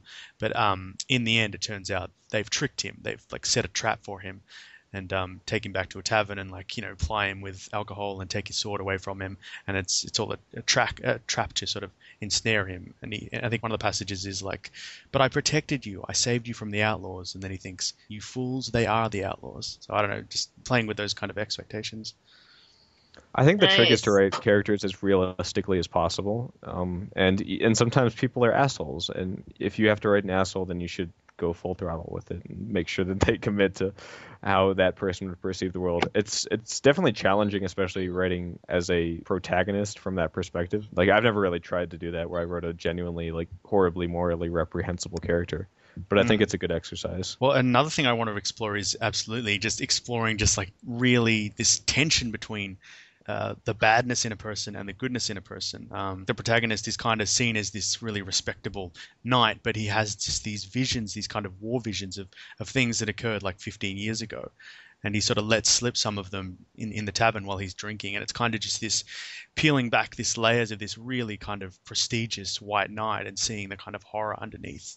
And like one of the lines might be a bit on the nose, but he says something like, that's all we are once you strip away the banners and the songs. That's what we really are, something like that. It's looking at the sort of darker side. Especially, that's kind of might be why I kind of like the medieval fantasy thing. It's much closer to that more primal idea of what human beings are, the kind of more animalistic idea. Like we have this notion of dressing things up and writing songs and creating fairy tales and narratives and applying meaning to our world, but it's also much closer to the kind of more barbaric caveman man than we are in our present day. Yeah, I say I want to write high fantasy, but I just find like that kind of stuff so interesting that I tend towards wanting to get into more of the nitty gritty. That's also why I kind of like apocalyptic fiction, just like stripping away all of those structures and meaning of society and sort of seeing how humans exist in that kind of vacuum, what they're capable of. It's a really nice tool to explore people. Like you say, it's just a really interesting idea of throwing people into unexpected situations or situations where they're forced to adapt, and it can reveal some really interesting and fun things to explore, and horrifying things too. Do you guys find sometimes, like, I know I'll write something that I'll be aware is like kind of pretty intense and maybe slightly horrifying, or I'll just come up with an idea for it and I'll pitch it. Usually my brother is my sounding board, and I'll pitch it to him and he'll be like, whoa, that's really dark, or that's really, intense. And I'll be like, really? Like, I kind of feel very divorced from it when it comes from myself. But then if I'm reading somebody else talk, or hearing somebody else talking about sometimes the exact same topic, I'll be very sensitive to it. I guess this is my theory on how George R. R. Martin lives with himself. See, that's funny. Like, now that I mentioned that I didn't write any morally reprehensible characters, but now that I think about it, like, I wrote a short story a little while ago about a complete asshole as my protagonist, and it was third person. It wasn't like very committed perspective into what he's thinking, but it was a very a bad person, I would say, that was carrying the story. And I think that while it wasn't genuinely uncomfortable for me to write that, I think that I can understand why people would have a hard time enjoying the story with someone so hard to get along with. Yeah, definitely. Yeah, unpleasant characters are also so tricky because, like, if you want them to be flat out, but even if you want them to be flat out unlikable, at the same time you kind of have to keep in mind, like, oh, they're people. Like, I'm trying not to write a complete character, unless you are, in which case your life is easier, but if you're not trying to write a complete caricature, you still have that, like, okay, but why are they acting this way? And it's like, I don't care. I just need him to be an asshole, Yeah, I feel like a character protagonist at least needs to be kind of sympathetic. The reader needs to at least connect with them, even if they're doing things that are morally reprehensible. If you look at them objectively, you kind of have to, I guess the job of the author is to put the mind of the reader into their mind and kind of see why they're doing these things, how they're actually interacting with the world, their kind of motivations, and maybe not agreeing with everything, but at least feeling that sense of empathy. I would say they have to be especially human in a way. Like, they can't be too good or too evil, or like too bad. They have to be. You have to walk that line, and it's very challenging, like you say, Michal. It's very challenging to find that balance, but that's really the goal, to make them not like so bad that you can't relate to them at all, but not so good that, again, you can't relate to them. Because no one's like that either way. And not so good that they're my line is right. I think my line is acceptable. They have to be an acceptable human being. They don't have to be a great one. I don't really think that there's a hard and fast rule on this, because every conversation I've had has gone in pretty much the same circle. But I don't think, at least for your main protagonist, I think it would be really hard to have somebody completely like reprehensible, which is different from being an asshole. But we're not in Ramsay Snow's head, and I don't know if we could be for longer than 10 pages maybe. So that's why I say like acceptable.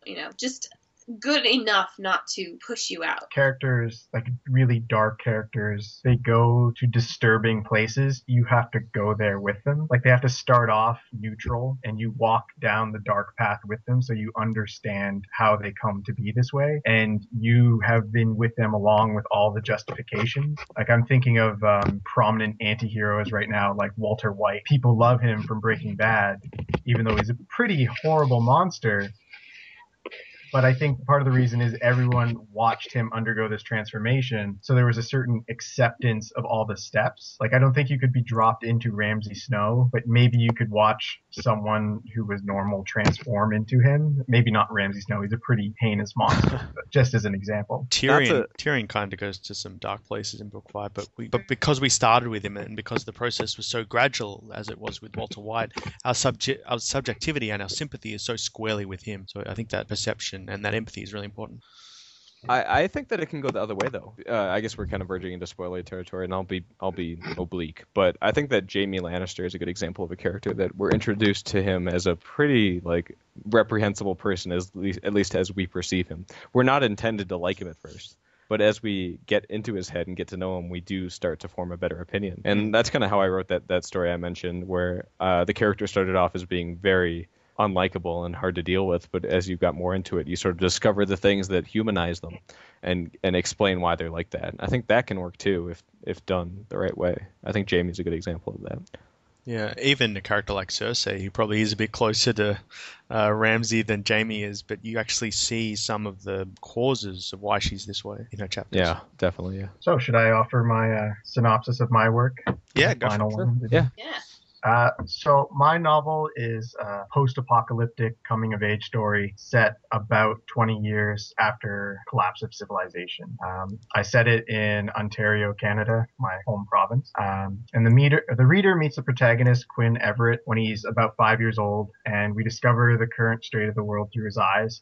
And the world is full of strange phenomenon that I, as the narrator, do not elaborate on, and the characters don't really understand.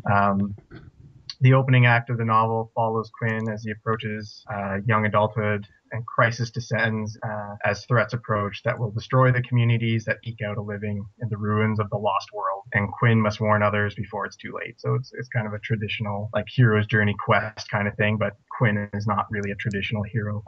So a lot of it is, I definitely was inspired by a few events that occurred over the last few years.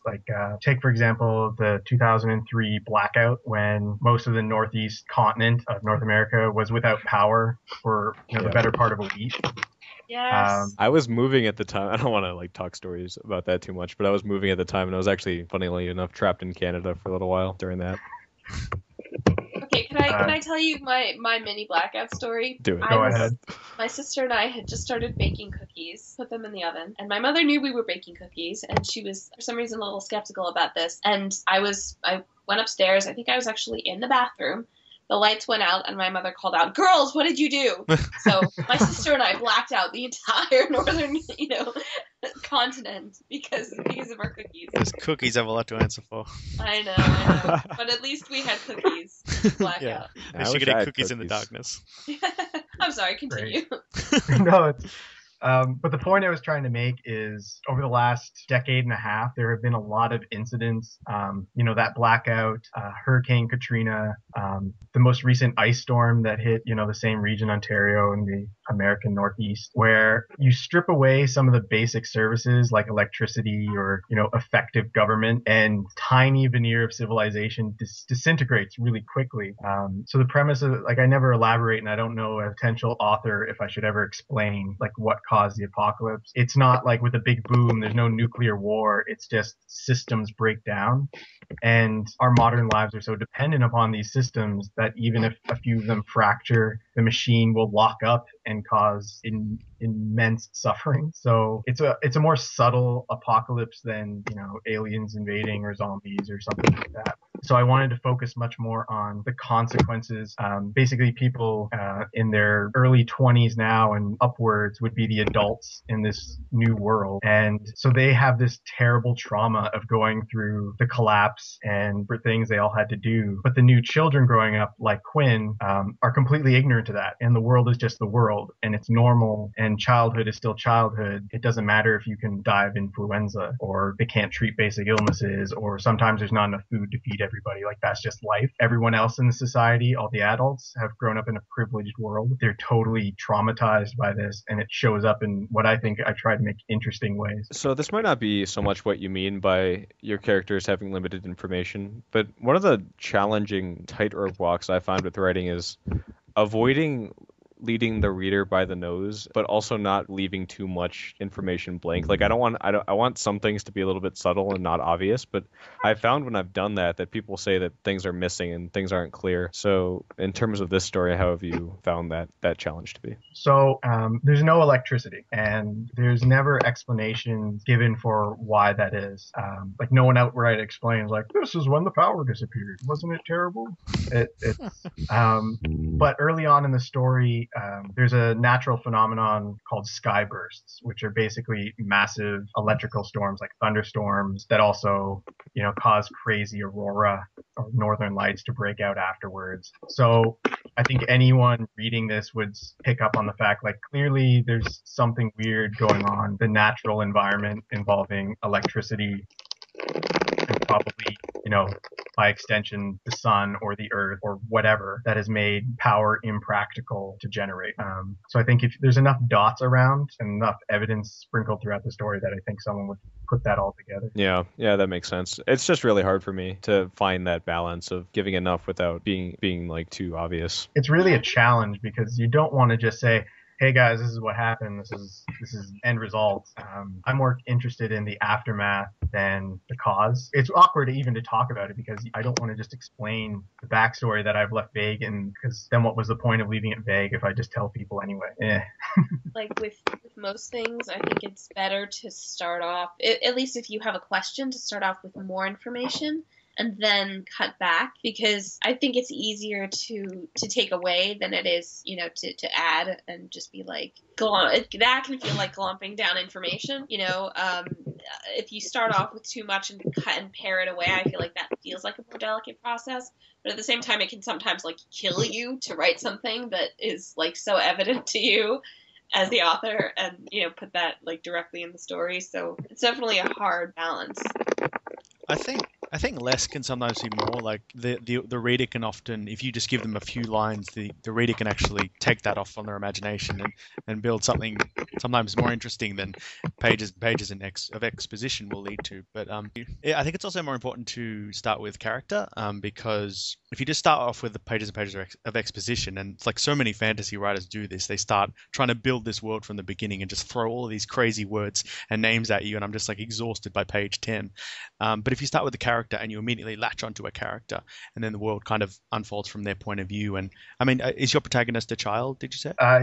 So he starts off as a child, and by the end of the book, he's 17 or 18 years old. Right. Because that could kind of be, I mean, if he's a child, he's going to be slowly learning about the world as he goes anyway. So that could be a way of introducing the idea that this is the world he lives in, and the way he learns about it the same way we've all grown up in our own worlds, but then slowly you learn about this other world that he was never a part of, this previous world, which is kind of like a utopia to the adults of the time, I guess. So that's another thing that I think is really hard is you say that he starts as a child and gets to be 17. Like I have such a hard time when confronted with a timeline like that, because I can't figure out a strong pacing where I feel like I give enough details to give the reader a sense of what's going on and still cover that amount of time. So obviously you haven't read or written this whole thing yet, but how are you sort of going about finding that balance? So I'll start at the end. It basically is all written. Oh, okay. I'm sorry. Like I'm on the editing phase. Oh, sorry, my bad. It's no. I didn't. I'm just blown away by anyone ever finishing anything. Yeah, that's amazing. I know. Yeah. It's crazy. It's about 50,000 words of finished story. And now I'm kind of going through and editing where, for some reason, instead of saying he put his son on his shoulders, he put his song on his shoulders. And never noticed that in like the 900 times I've read that chapter. And filling in those parts where I said, I don't want to write this scene now, come back later. Just etc. Yeah. This is too complicated. I'll do this when I'm smarter, which I never am. Write something brilliant here. Right. Brilliant exposition insert. This right here gonna be so funny. But I think there's the book.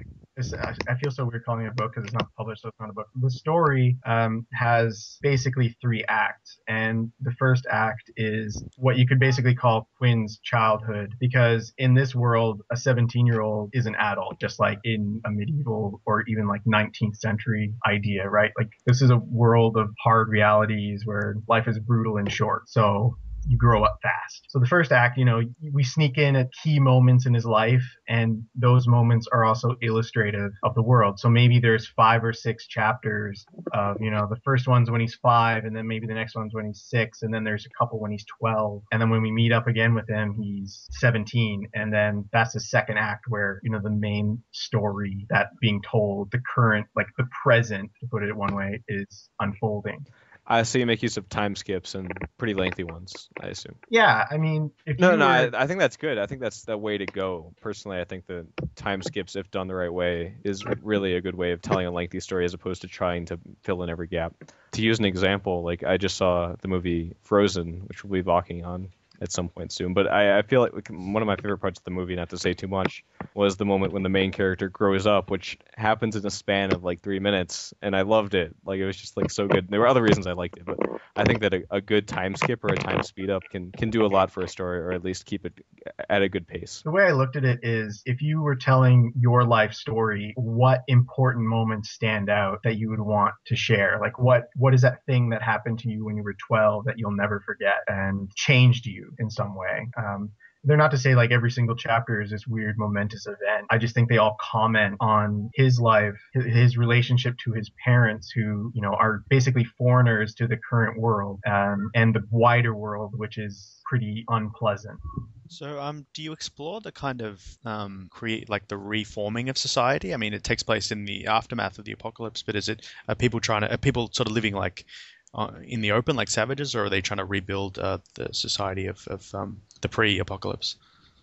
So one of the reasons I actually started to write this is because I'm a huge fan of the genre, and I have a lot of problems with the conventions or the tropes that exist within it. Like, I sincerely doubt that unless something incredibly drastic happens, like we're going to be living cavemen savages or, wild cannibals in the wasteland. Small towns, as I set up the story, the small towns in the countryside, far removed from urban centers, basically hold together unless they've come under threat from outside forces.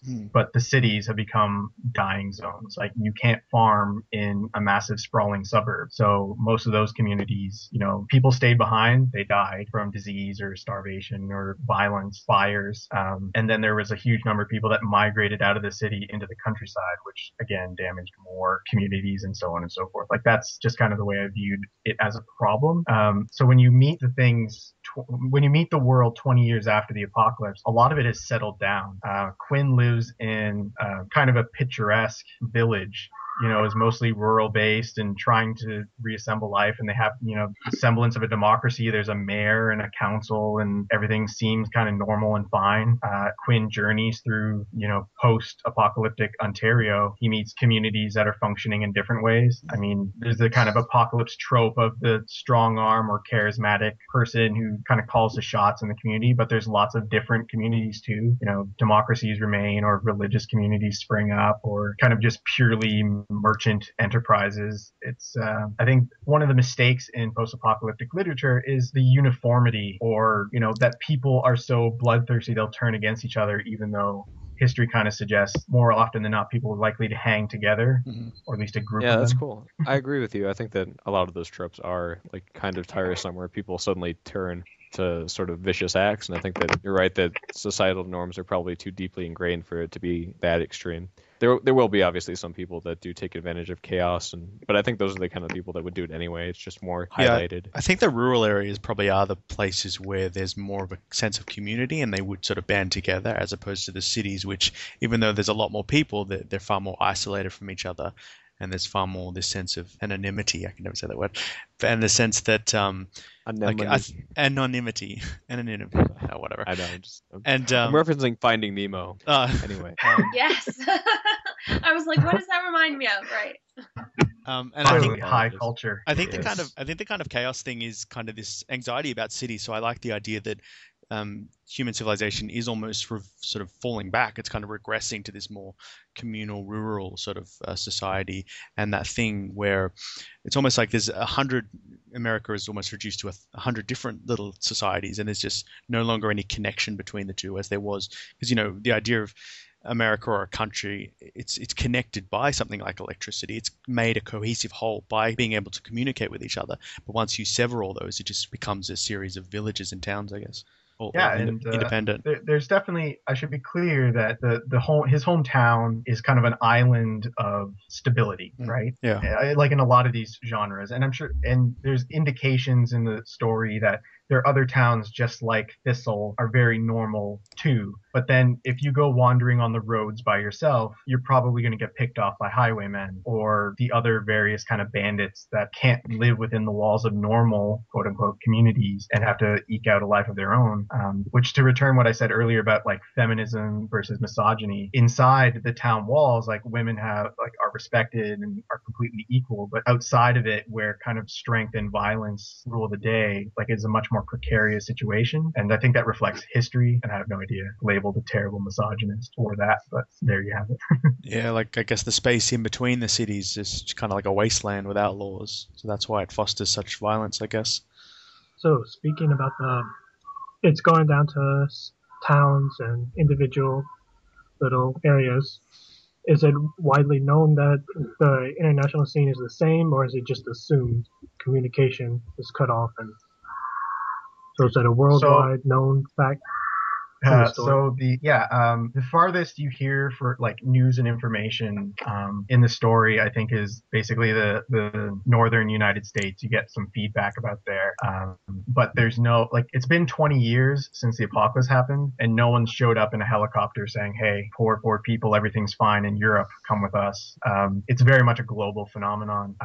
The first chapter of the story, so spoilers if you ever want to read this book, the town is introduced to a radio service. Someone has managed to restore like one radio broadcast and build like radio receivers that can actually function in the new world. And it's kind of an epistolary edition where their broadcast kind of stitched into the end of certain chapters, where it fills in kind of what's going on in the rest of the world. And it's more like a public service of, this is what's happening over here. You might want to avoid this region, or kind of explanations. I like that because it's interesting that right now 5 people all located in different areas of the world, and we're just sitting here talking for 2.5 hours now. But in that case, it's 20 years, and you don't know if there's anybody left in, say, Europe, or they won't hear any people in Asia or the southern hemisphere. So I really like that idea. I mean, not saying that I want that to happen, but that's a novel. I like it. Right. Yeah, I think that along that same line, like you mentioned early on, keeping up the lack of information is a very important reinforcer of that sort of situation. I think that in that kind of story, it serves it very well to be very limited in what your characters perceive. It's actually one of the central drivers of the plot. Is it's difficult to get communication and information. So when a threat suddenly develops kind of out of the blue, it's so difficult to warn, other kind of civilized communities. You can't telephone them, you can't send a message, and, the threat can move as fast as you can because, forces and power is only going to get you to move so fast. It's really bizarre, actually. When I was doing research for this, I looked into, how far could a horse travel, on a given day on decent roads, and it's remarkably short. So these places that, I'm sure in all of our experience, you've commuted into a different city, that would be a couple of days journey without the automobile or without, commuter rail or buses. So the world suddenly gets much bigger in a way. Everything's further away, and it's all becomes much stranger and more dangerous. That's awesome. Yeah, it's sort of the same function of sort of Martin's kind of fantasy, where like information is denied to the various characters, and it's interesting to get the perspective from multiple locations, where some characters might know something about something, but the others are ignorant. Kind of seeing that mix is really cool. This story though is only one perspective, right? We follow Quinn through his life, but it's not like we see it through his eyes. Like, we kind of have a better idea. I'm not sure. I guess it's when the narrator knows more than the character and has some insights to the people around him. Like, we're always following Quinn around, but omniscient. We're getting the third close omniscient, where you see into their head too. I'm assuming, is that how it works? Yeah, a little bit. And the people around him too. So we know how, when he's talking to his mom, we can, we see the pained look on her face, and how she feels, even though Quinn might Oh, not you pick see up where on it because how he's everyone eight. feels. Like maybe not, Oh, yeah, I think so. That's omniscient. But part of that's serving the purpose of like, so Right. instead of me saying like, mommy was sad and I didn't know why, I kind of lean into why she is upset and then explore his bafflement. He puts it back in the category of adults are weird. They're always sad. Yeah, I've read a lot of stories like that, and personally, I find it very difficult to write without having a very focused perspective and trying to like get into a certain character's headspace. I think it's very hard when you're tasked with taking information from multiple sources, and yeah, that's definitely a challenge. I love the idea that, moving between cities is now some like epic voyage that can get you killed, like migrating. Whereas, today it takes like an hour to drive from, I don't know, what takes an hour, New Jersey to New York. But now it's just this epic, it's like these two epic cities away from each other. I don't know if it's an hour, but it's just, it takes on this Depends almost where. medieval, or this colonial aspect. It's cool. Yeah, exactly. They need In to train the way I ravens or imagine something. this world, in the way I imagine this world, going from New Jersey to New York would be instant death. Yeah. New York would be a very it'd be a very dangerous place where, the scavengers would be going in there to pick up various valuable items and materials, and the people who can't make it, like can't hack it in the rural countryside, fit in with civilizations, like civilized communities, try to get the drop on people and survive that way, or we're just too damaged to come back into civilization. So like the cities, there are enclaves of normality, but a lot of it is you're on your own, kid. If you go beyond the gates, it's not safe. It's slightly in the future, but it's much more in common with Westeros than contemporary America. It's cool. It's almost like the landscape hasn't changed, but taking out this one element of our modern world just completely makes the world so much bigger and so much more dangerous. So how have you handled eroding buildings? It's just like a generic I'm question. curious about infrastructure, Yeah. because like if you want to go from New York to New Jersey, you could like drive a horse. You could ride a horse over the Triborough Bridge or whatever, well, not the Triborough Bridge, but whatever, through the Holland Tunnel. Is it still there, or is it like? I mean, I guess after a certain amount of time, these things would crumble, but I don't know what the time frame for that would be. I'm actually now really interested in how long it would take like to get from my house to Manhattan by horse if there were no trains and stuff, because or cars and stuff, because I'd never thought about that before. And like something that is different from I guess older times is that like obviously the roads now are very clear. So the simple answer I can give you is a lot of this came from one, just loving apocalyptic literature and picking it up from there. But then there's been some very good nonfiction written on this topic. Anyone interested in writing post-apocalyptic fiction, I would highly recommend picking up Alan Weisman's The World Without Us. Yeah, I was thinking about that book. Yeah, it's this amazing book where the premise basically is if humanity disappears tomorrow, what happens to all our stuff? And it's very nice. Timeline, yeah, it is. It's really good. It's amazing how little of the modern world survives past 50 years for sure. And even 20 years, how much begins to break down. I'll give an example. So I'm from the greater Toronto area and I grew up in the suburbs. The kind of houses that were built after World War II and the way suburbs are built with, asphalt roads and sidewalks and lawns with lots of trees in them, it would not take very long before the roofs started to fail and water leaks in and the walls basically fall in on themselves and plants start springing up inside and the asphalt cracks just like it does now and trees grow in until, the suburbs start becoming a new forest. And so because the story is set only 20 years in the future, it's just hinting at it. So you see lots of saplings springing up in the middle of an intersection or something like that, and they'll die, but then progeny of another tree will come in and crack the road even further. So places where communities are far away, like inside a town, it's still asphalt because human traffic keeps the grass and the trees and the weeds down. But once you get outside, they start to vanish. And it almost becomes more like Roman roads than what we understand now as highways. Weisman's book is really great because he breaks it down for, a skyscraper would last for about, I think he says 150 to 200 years. This is based on what engineers have told him, until they would eventually collapse into a pile of like rust and concrete. And then eventually plants would grow over them and they become hills.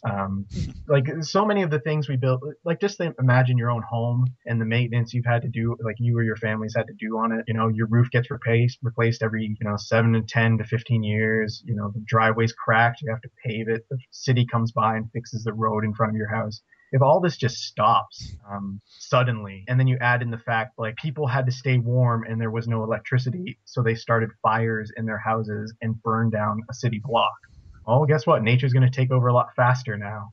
So there's lots of great existing research out there. And then adding in your imagination. What I found, I'll stop rambling after this. What I found really useful is that old adage of write what you know. So I was writing about my home region, and even though it was the apocalypse, I could talk about the train station that I used to take all the time and how it used to be a commuter station. And now it's this creepy cave because it's dark and damp and uncertain. Or the neighborhoods I grew up in are now kind of a dangerous forest where you don't know what could be hunting you in it. It's not like where kids grow up. So there's lots of fascinating dichotomy and like these are our safe places and now they're not. And a little commentary on our modern urban lives and relative sustainability, I suppose, too. And it sort of digs at this kind of frightening, I don't know, temporality to the way we think about ourselves in the world and our cities. The fact that so quickly, if we left or we stopped managing these things, nature would just, even though if we look at the cities, we don't have any hints of nature except for these very well manicured little parks. If we left it for a couple of years, nature would start to reclaim and start to, smash through the concrete and climb up the buildings and just take us over.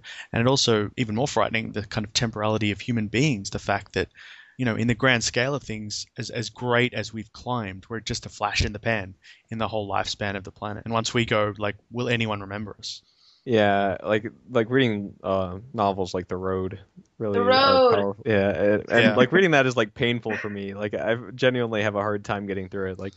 It's very despairing and difficult, but I think that is one way to do it. Or you could also be a little bit more animated, sort of to say about how the characters are responding to the changes in the world, and that there is a little bit of hope amidst the hopelessness. Yeah, The Road definitely isn't optimistic about human nature. No. The Road actually, that book, I mean, scarred is not the right word, but for quite a while after that, I would go into, road mode where I would be, yes, driving across a bridge or something and be like, oh my god, this isn't here, in this imaginary apocalypse. And I've read a lot of YA, dystopian, post-apocalyptic fiction, but, nothing that really hit those buttons quite like that. The way you go inside people's houses and you see what's left and what's not and what's been scavenged. I would look around and be like, I could eat that. I couldn't eat that. Damn you, Cormac McCarthy. Yeah, it's horrible. I think it's genuinely. I think having my sorry, man. No, it's my bad. I think having my protagonist be a child is actually really helpful for that, where I think children are kind of naturally optimistic or they don't see what's wrong in their world the same way adults do. Quinn doesn't have that sense of regret, of loss that his parents do. So he just he doesn't care that, there's no cars anymore because he doesn't even really know a car is that rusted obstacle they use to block the gates to the town. It's not a mode of convenience. He cares more about the cute girl he flirts with for most of his adolescence. That's more what childhood is. Kids are kids the world over, observation in education and elsewhere. So it's this neat innocence. Even though everything's really screwed up and horrible, he still is relatively happy, which baffles his parents, and also kind of saddens them. Yeah, I really like that because I think that in post-apocalyptic fiction generally, I do really find that perspective of the kid who doesn't have the past experience really fascinating. And while that perspective definitely shows up a lot, I don't think many stories tend to frame it as the primary character. And I find that actually really cool because, like I say, I think that's definitely a more uplifting or at least less difficult way to look at things because you don't have that sorrow of what was and you're more in the now and trying to live this life as it is and you're not really upset about it. Yeah, it's almost like the kid isn't burdened with the memories of this former world. He can just live in the now. He doesn't have to keep lamenting over all the things that have been lost. I like that dynamic, and I don't think I've ever read a book or seen a movie from that perspective, someone who's actually indigenous to this world, rather than having experienced the apocalypse and then trying to pick up the pieces afterwards. Yeah, they always seem to be secondary, and I like that you've kind of subverted that. Thank you. So when's the book coming out? Yeah, I want to read this.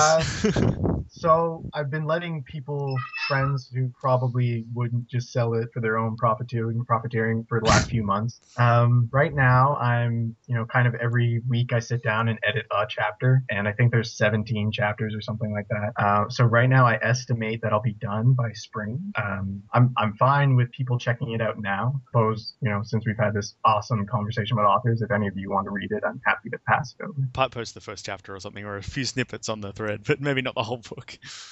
Sure. Well, yeah, I wouldn't post the whole book. I mean, like, I'd share it with you through email. Sure.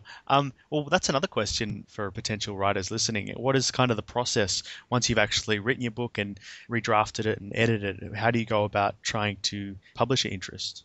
So this is actually... It's really a whole discussion on its own that's super complicated. I would just say that, before you guys jump in, I would just say the one thing is that I think that nowadays, at the very least, there's a ton of options for self-publishing, and like people like Amazon or organizations like Amazon have provided a lot of cool tools to do that, even if it's generally a little bit more difficult to get going in terms of popularity on that route. At least the option is there. Yeah, I was going to say basically exactly what Zach did there. I've looked at at least 3 solid models that I think might work well for what I'm doing. One of my favorite authors recently, what he did for his first novel is he wrote the whole thing and released each chapter as a podcast. And then he used downloads to say, hey, publishers, clearly there's interest in this book. Why don't we put it on paper instead of having people listen to it? And that's how he convinced people to do it. And then they bought the rights for him to write. Then there's people like Hugh Howey, who's basically just released a whole bunch of his really interesting post-apocalyptic literature on ebooks. And one of them just hit and has become like a massive seller. But I mean, there are tens of thousands of people doing that. And then there's the traditional route of you get an agent and they shop your book around, and then maybe one day it ends up on bookshelves near you.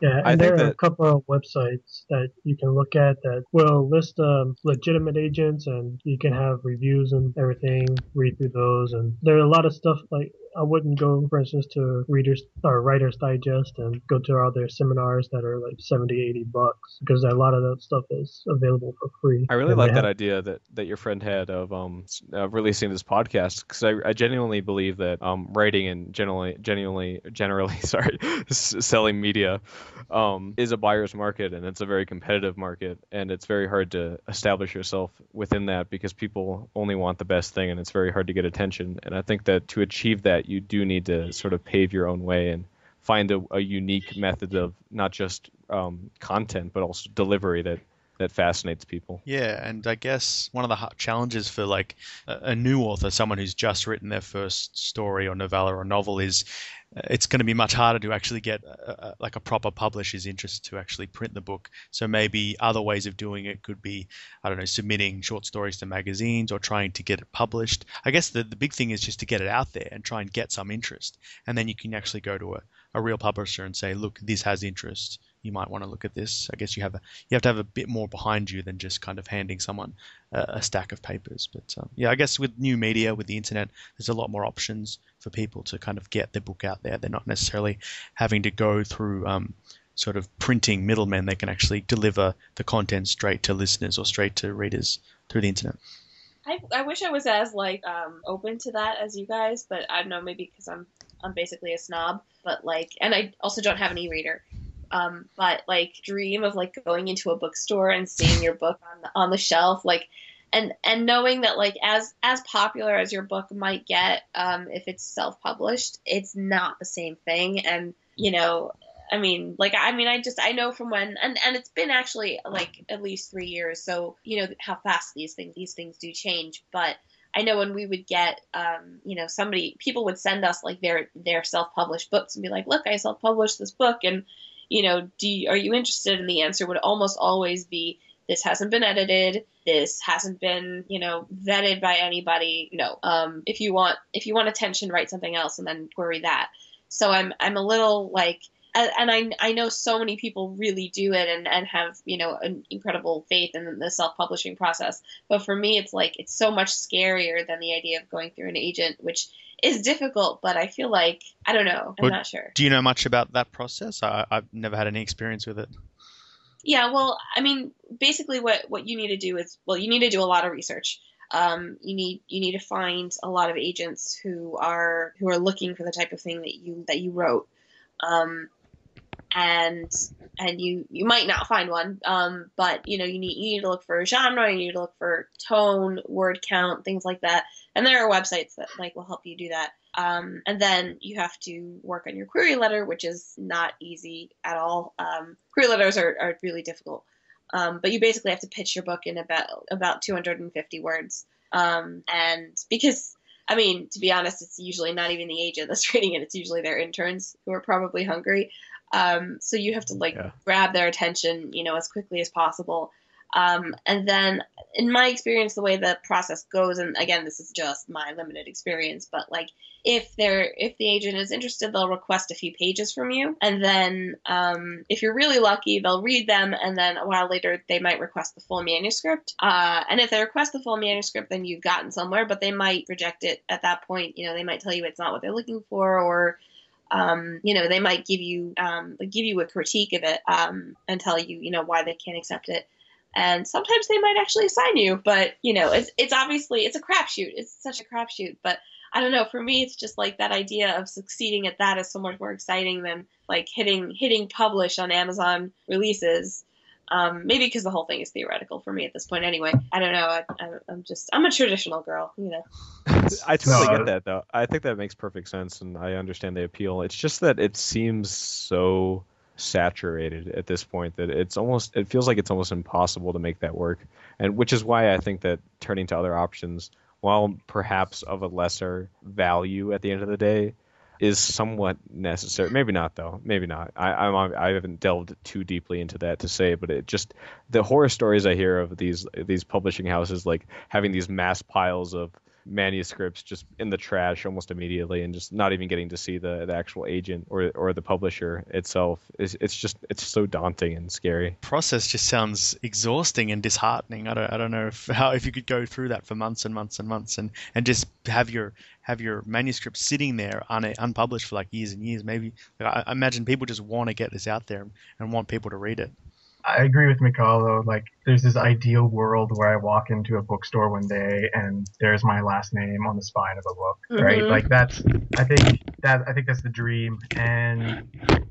But there's some part of me that says if 100 people were willing to spend money on the novel I wrote, enjoy it, that would, and it's crazy because this just started off as, I don't think I could write a novel, so I'm going to prove my stupid self wrong and I'm going to sit down and do it. And I sat down and started writing like 3 pages a day for a month, and that didn't work all the way, but it got me halfway here. And then 2 years later, I finished. Well, I'm not done, and now it's kind of like, well, if you're done, why not do something with it? There's no point in it sitting with that giant paperclip on it doing nothing. I mean, someone might as well enjoy the work I've done, even if I don't get it in the form I wanted it to. Oh yeah, absolutely. Yeah. I also think that there's something very cool about getting attention in that form of sort of going the non-traditional route, because I think it's another very challenging thing to do, to catch people's eye without the support of a publisher.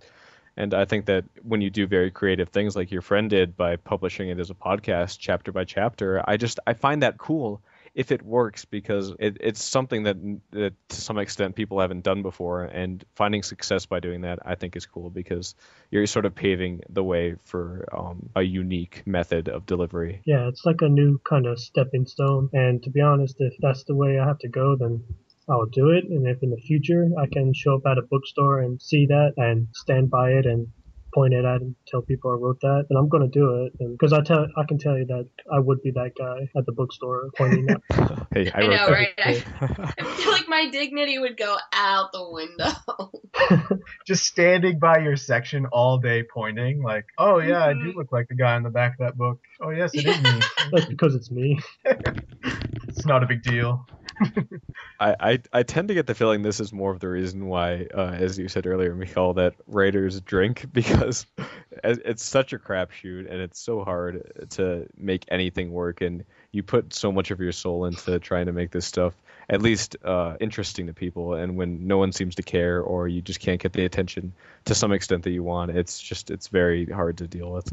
Yeah. I mean, if you love it, you have to keep at it. And this is one of the things I would say, sort of transitioning next into the advice to writers bit of our show notes, is that one piece of advice I would give, not being a person that has any right to be doling out advice, but something I heard that I really liked a while ago about writers, is that if you want to be a writer, you really genuinely have to love writing sentences. Like, you have to love the process as much as you love the concept of getting recognized or making to again use one of George R. R. Martin's phrases, truckloads of cash. You have to love the process. You have to love the idea of creating sentences that you enjoy and that you think are meaningful or important in their own way. And if you can do that, then it's a lot easier, the whole process. Yeah, I think definitely. I don't think the words are just there to facilitate a story. It's actually, the language itself is its own adventure, I guess, trying to create really meaningful phrases and things like that. Yeah, working with language in interesting ways. Yeah, I guess my advice would be, should I go? Yeah, go ahead, Michal. Sorry, I'm a little dazed right now. I'm getting over a cold, in case that wasn't obvious from the horrible pitch of my voice. Anyway, I guess my advice would be, it really doesn't have to be perfect. I really keep reminding myself, it is the first draft, and I'm sure that George R. R. Martin's first drafts sometimes suck. And, these things are such a process. It's such a combination of the things that you do and the things that you see and the people that you meet who talk to you about this.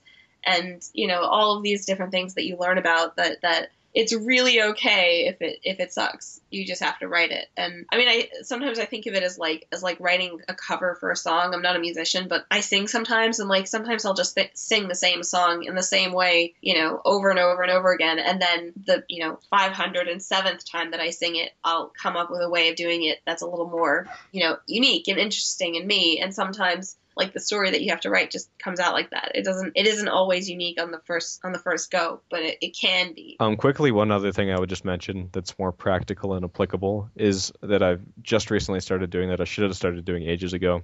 That, again, someone told me, is to write every single idea that you ever have down as soon as you get it. Because sometimes, I'll have these ideas and I'll be either in the middle of something or otherwise engaged, and I won't have the ability to take action on it, or maybe even the motivation to take action on it. But you should still write it down and keep it somewhere just in case you ever want to make use of it. I think that's incredibly important for even non-creative works like rhetoric type stuff or essays. I think that if you want to write about something or do anything about anything, you should write down the idea and keep it stored somewhere. I 100% agree with Zach. I actually do that. I have probably a dozen documents in a folder that basically have titles like sci-fi space story, and it has inspirations of I really like these concepts, and then some ideas, and what about a character like this, and one day every once in a while I open all those files and I just look at them and I say, there's some interesting stuff in here, and there's some total garbage. But none of it ever gets deleted. All stays, because you never know how it will fit together in an interesting way in the future. If I was to offer advice to people who are listening to this and want to, engage with writing more, I think there's two big pieces of advice. And the first one is write. Stephen King, famously remarked, a writer can write 10 pages a day easy. That is crazy, because Stephen King is the most prolific author possibly around. If you want to be a writer, you can't just think about writing. I think you need to put words to page somehow. It doesn't have to be great, do it. And I think my second piece of advice, coupled with write, is read. If you want to write a fantasy story, you should read a lot of fantasy. Know what's out there and interesting stuff other authors and writers are doing. And use that to write what you know, especially if you're interested in genre. If you're going to write an autobiography, you should read some of what other people have written, but your own life. If you're trying to invent a world, see what else is out there and do good research on that stuff. Yeah, that's totally true. 100%. Yeah, I agree. Read and write. Just saturate yourself in it and just practice it, even if it isn't good. Just get it out there. Just get words on paper. Try and make something up, even if it's crazy. Try and do something just really weird and bizarre and see where it takes you. Just experiment, and it's all practice. No one's going to read it. It's just do it for fun and see what comes out. And yeah, just read as much as you can, even if it doesn't all have to be high art. Just try and experience as much as you can. Go from genre to genre, see what each person offers, and try and kind of, take things that inspire you, but also try and look at things that, part of writing is just sort of competing with other authors. Just say, all right, this is what this guy did. What am I going to do? How am I going to compete with that? What new ideas can I bring to the table? Yeah, Just going something off that I that- try to do is sorry. is write 200 words a day. Something that I did pretty successfully last year, and then kind of fell off the wagon and haven't quite managed to get back on this year. But I'm working on it. And what that, I mean, I picked 200 words like somewhat out of bag, but I found that it's long enough that you have to write something, but it's not long enough that it's really daunting. And then if you really need to, you can bullshit it. But if you do it consistently, you kind of find yourself working in that pattern and kind of being like, okay, I have this chunk that is at least, solid. And then, like 500 words is like a page. So 2 days of that and you get a page, and, everything adds up. Yeah, that's probably a really logical, smart way to do it. I just find it almost requires too much discipline. Like, I find if I have an idea, if I don't get it out in like a couple of days, if I let it sit there half finished for like a week, I'll just kind of lose interest in it. So I lose that kind of fire, I guess. But yeah, I mean, it depends. It depends on what you're writing. That's just my experiences. It's probably far more logical to add a bit more to it each day. Yeah, that sounds good advice. And especially if you're doing writing more recreationally or more as a hobby, I do think that you should avoid like burning yourself out or being too routine about it, trying to schedule yourself too much. The mantra still, I think, holds that you should write as much as you possibly can. But if it becomes chore, I almost feel like you have to moderate a little bit. Yeah, I mean, I knew if I set myself like write 1,000 words a day, I wouldn't do it because it's too much, But it takes too much time. But you can write 200 words on your lunch break or whatever. And I mean, sometimes like I don't often do. I mean, I do, but sometimes I don't write everything as like a story. Sometimes I'll just write like something I'm feeling or whatever. But it's at the same time it's words. Yeah, I heard a similar thing for sort of script writing. I mean, we're talking more about literature, but some advice I heard about how to write a script is to write like 2 or 3 pages a day over the course of a month, and by the end of the month you'll have enough pages for a movie or something like that. And then basically you don't read it, you just put it in the drawer for another month, and then once that month, the 3rd month has begun, you pick it up and you start rewriting it, and by the end of the 3rd month you'll have like a proper script. Yeah, I like that because I think you do need break periods for sure. Because it does sound like a change your long time. headspace. Like 3 months does sound like a long time, but if you think about so many months where you weren't writing, and 3 months for a script isn't that bad. You're doing something, not nothing at all, like normal. That's right, yeah. So I had the same advice as Stephen. And you want to write spy novel, read Ian Fleming and Robert Ludlum. You need to know how to write fight scenes. You need to know, I guess, seduction, James Bond. You need all these moments, and nobody is born the ability to all of that fluently and perfectly. So you just go out, get some more ideas, and that's all I can. Yeah, definitely. Hopefully some people have got some ideas now. This was a lot of fun, guys. Thank you for making this happen, Stephen. I really loved just talking about this kind of stuff because I genuinely love writing and reading and just all this kind of stuff. And it was fun to hash it out with the best community on the internet. It was a cool idea for a podcast. Yeah. I think I said earlier, writing is so solo, but you want to share your work. So it's great to talk to other people who are writing too. And I thought, given that the thing that binds us all in common is we clearly all like a really great author and his books. So we obviously have good taste to start. So yeah, and I mean for the thread for this podcast, maybe, I don't know, I think a couple of you guys posted a bit of what you're working on, so maybe you can post that to the thread. And also if anyone who's listening wants to post something to the thread as well, and just we can read over it. You don't have to comment, you just see what other people are working on. Yeah, I've wanted more fan fiction and writing and stuff on the forum forever, so that'd be really a cool thing to get going for sure. Yeah. George R. R. Martin, I'm just gonna say it. George R. R. Martin's opinion on fan fiction is stupid. Yeah.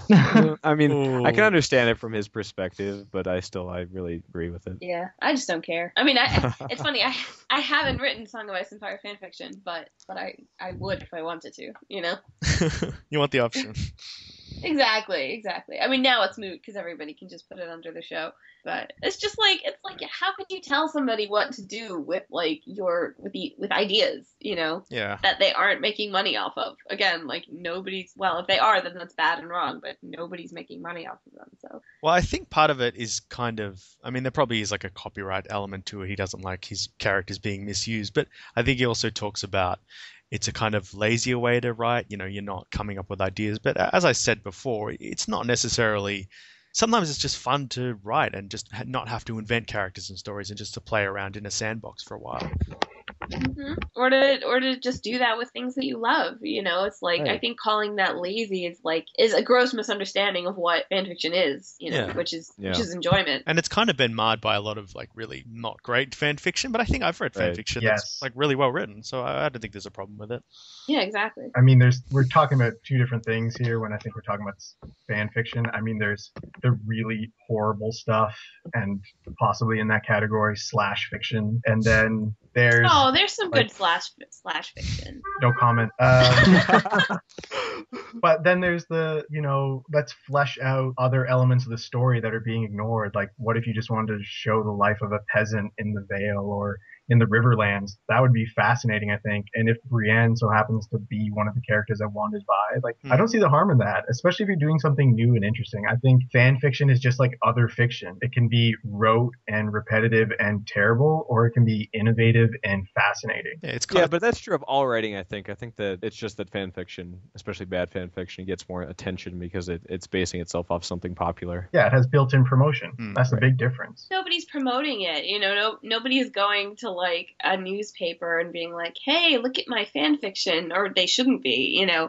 Yeah, it's not as though I'm doing saying it that. for, It's not as though I'm saying that. Yeah, I'm not saying that they're using it as a cheap method of attention. It's more so that people do just by virtue of the fact that it's more familiar to pop culture, that it gets more attention, or at least it's more visible. Yeah, and the authors are more likely to get feedback. Just writing your little short story in your room, you can get your family members to read it, sure, but actually writing a piece of fan fiction, you're going to get a lot more feedback from fans of that community. which is beautiful. Yeah. I think. That's what's appealing about it. Yeah, I think. Yeah, it's just especially the contrast to fan art and I don't mean to say that they're the exact same thing, because obviously fan fiction is the same medium as the original, but I still think that there's just it's, at the end of the day, it's a celebration of the work, and like I'm sure it's weird for especially an author like George R. R. Martin, who has been around the business for a really long time. I don't mean to say, oh, he should like fan fiction or whatever, but the fact that people disparage it, I think, is just wrong. Just don't have an opinion then. It doesn't require your opinion. I don't know. There's kind of actually a weird story I have about this. One of my first friends I shared this novel with, he was really inspired by it, and he started writing a spin-off novel set in the same world. And he's actually almost done too. The big difference is one of the radio broadcasts I talks about the situation in Ohio. Fascinated him. He's like, I want to flesh this out. Let me see if I can do it. Do I have your permission? I said, go nuts. And so now he has his own separate entire novel that's technically set in the same universe. And I consider that a huge compliment that he took my work and was inspired enough by it to write an entirely separate novel. I think it's really cool. It's not fan fiction, but it's probably the closest I will ever get in my life to something like that. So it's kind of like expanded universe or something. Yeah. Seeing different points of view and different characters playing out in this universe. Yeah, and I think that's cool, That's and really- I think that, and that sense of community that it creates is really cool, and camaraderie and being involved in something bigger than just your own idea is really cool, and I that's why I love it. And I think that, I guess, I can understand negative opinions about especially certain fan fiction, but I still think that there are a lot of positives too that people ignore. should we Well, call I it, agree. folks? It's been like 3 hours. Yeah. Yeah, I'd say we're good. That was, again, so much fun. Thank you. Yeah, it's great. Thanks. Thank you, Steven. If I might make one last request, if you'd be willing to indulge me, I'd love you to take us out with a little Grand Maester, Bane, but you don't have to. Do you have a particular Do it, line? do it. Like, should I Say, do dramatic? what was the lines we had from the thread? When House Targaryen is ashes, you have my permission to die. Yeah, I like that one. I have to stop smiling. I can't do the voice if I'm smiling. Ineffective. Nobody laugh. Hold on. Oh, man, I have debased myself on the internet. Dance, monkey. If you're part of this community, I think you've already debased yourself on the internet. And it's awesome. Valid. All right, let me see. I'm going to pull up the thread and see if there's anything that stands out. There's got a couple of highlights. Oh, there it is. That episode was great, by the way. Duncan, good job on the editing. Oh, thanks. So good. Thanks. Okay, I'm going to try. No promises. When House Targaryen is ashes, you have my permission to die. Yes. So good. Good job. That was awesome. I feel like I'm a ringer now for Maester Pycelle. Whenever it comes up, I just need to drop in. Okay. You totally should. Thank you very much, everyone, for joining this episode of Vassal of Kingsgrave, Writers Workshop. I hope we get to do something again like this similar in the future, even if it's with different people, hopefully other writers in the forums. So hopefully a little tradition started here. Thank you, everyone. Thank you. It was Thanks, awesome. guys. Thanks for getting us started. Right See ya. on. See ya. See ya. All right. Have a good whatever time it is. Night here in the Arctic. Yeah, night here in New York. Watch out for those polar bears. I'm a little too far south for polar bears, but I have seen a black bear here and hundreds of bison, so there's that. Oh. I have a car on my street. I'm cool too, okay? All right. Bye, you guys. Good Good night, night. everyone. See you Bye. guys. Thanks. Bye. Good morning.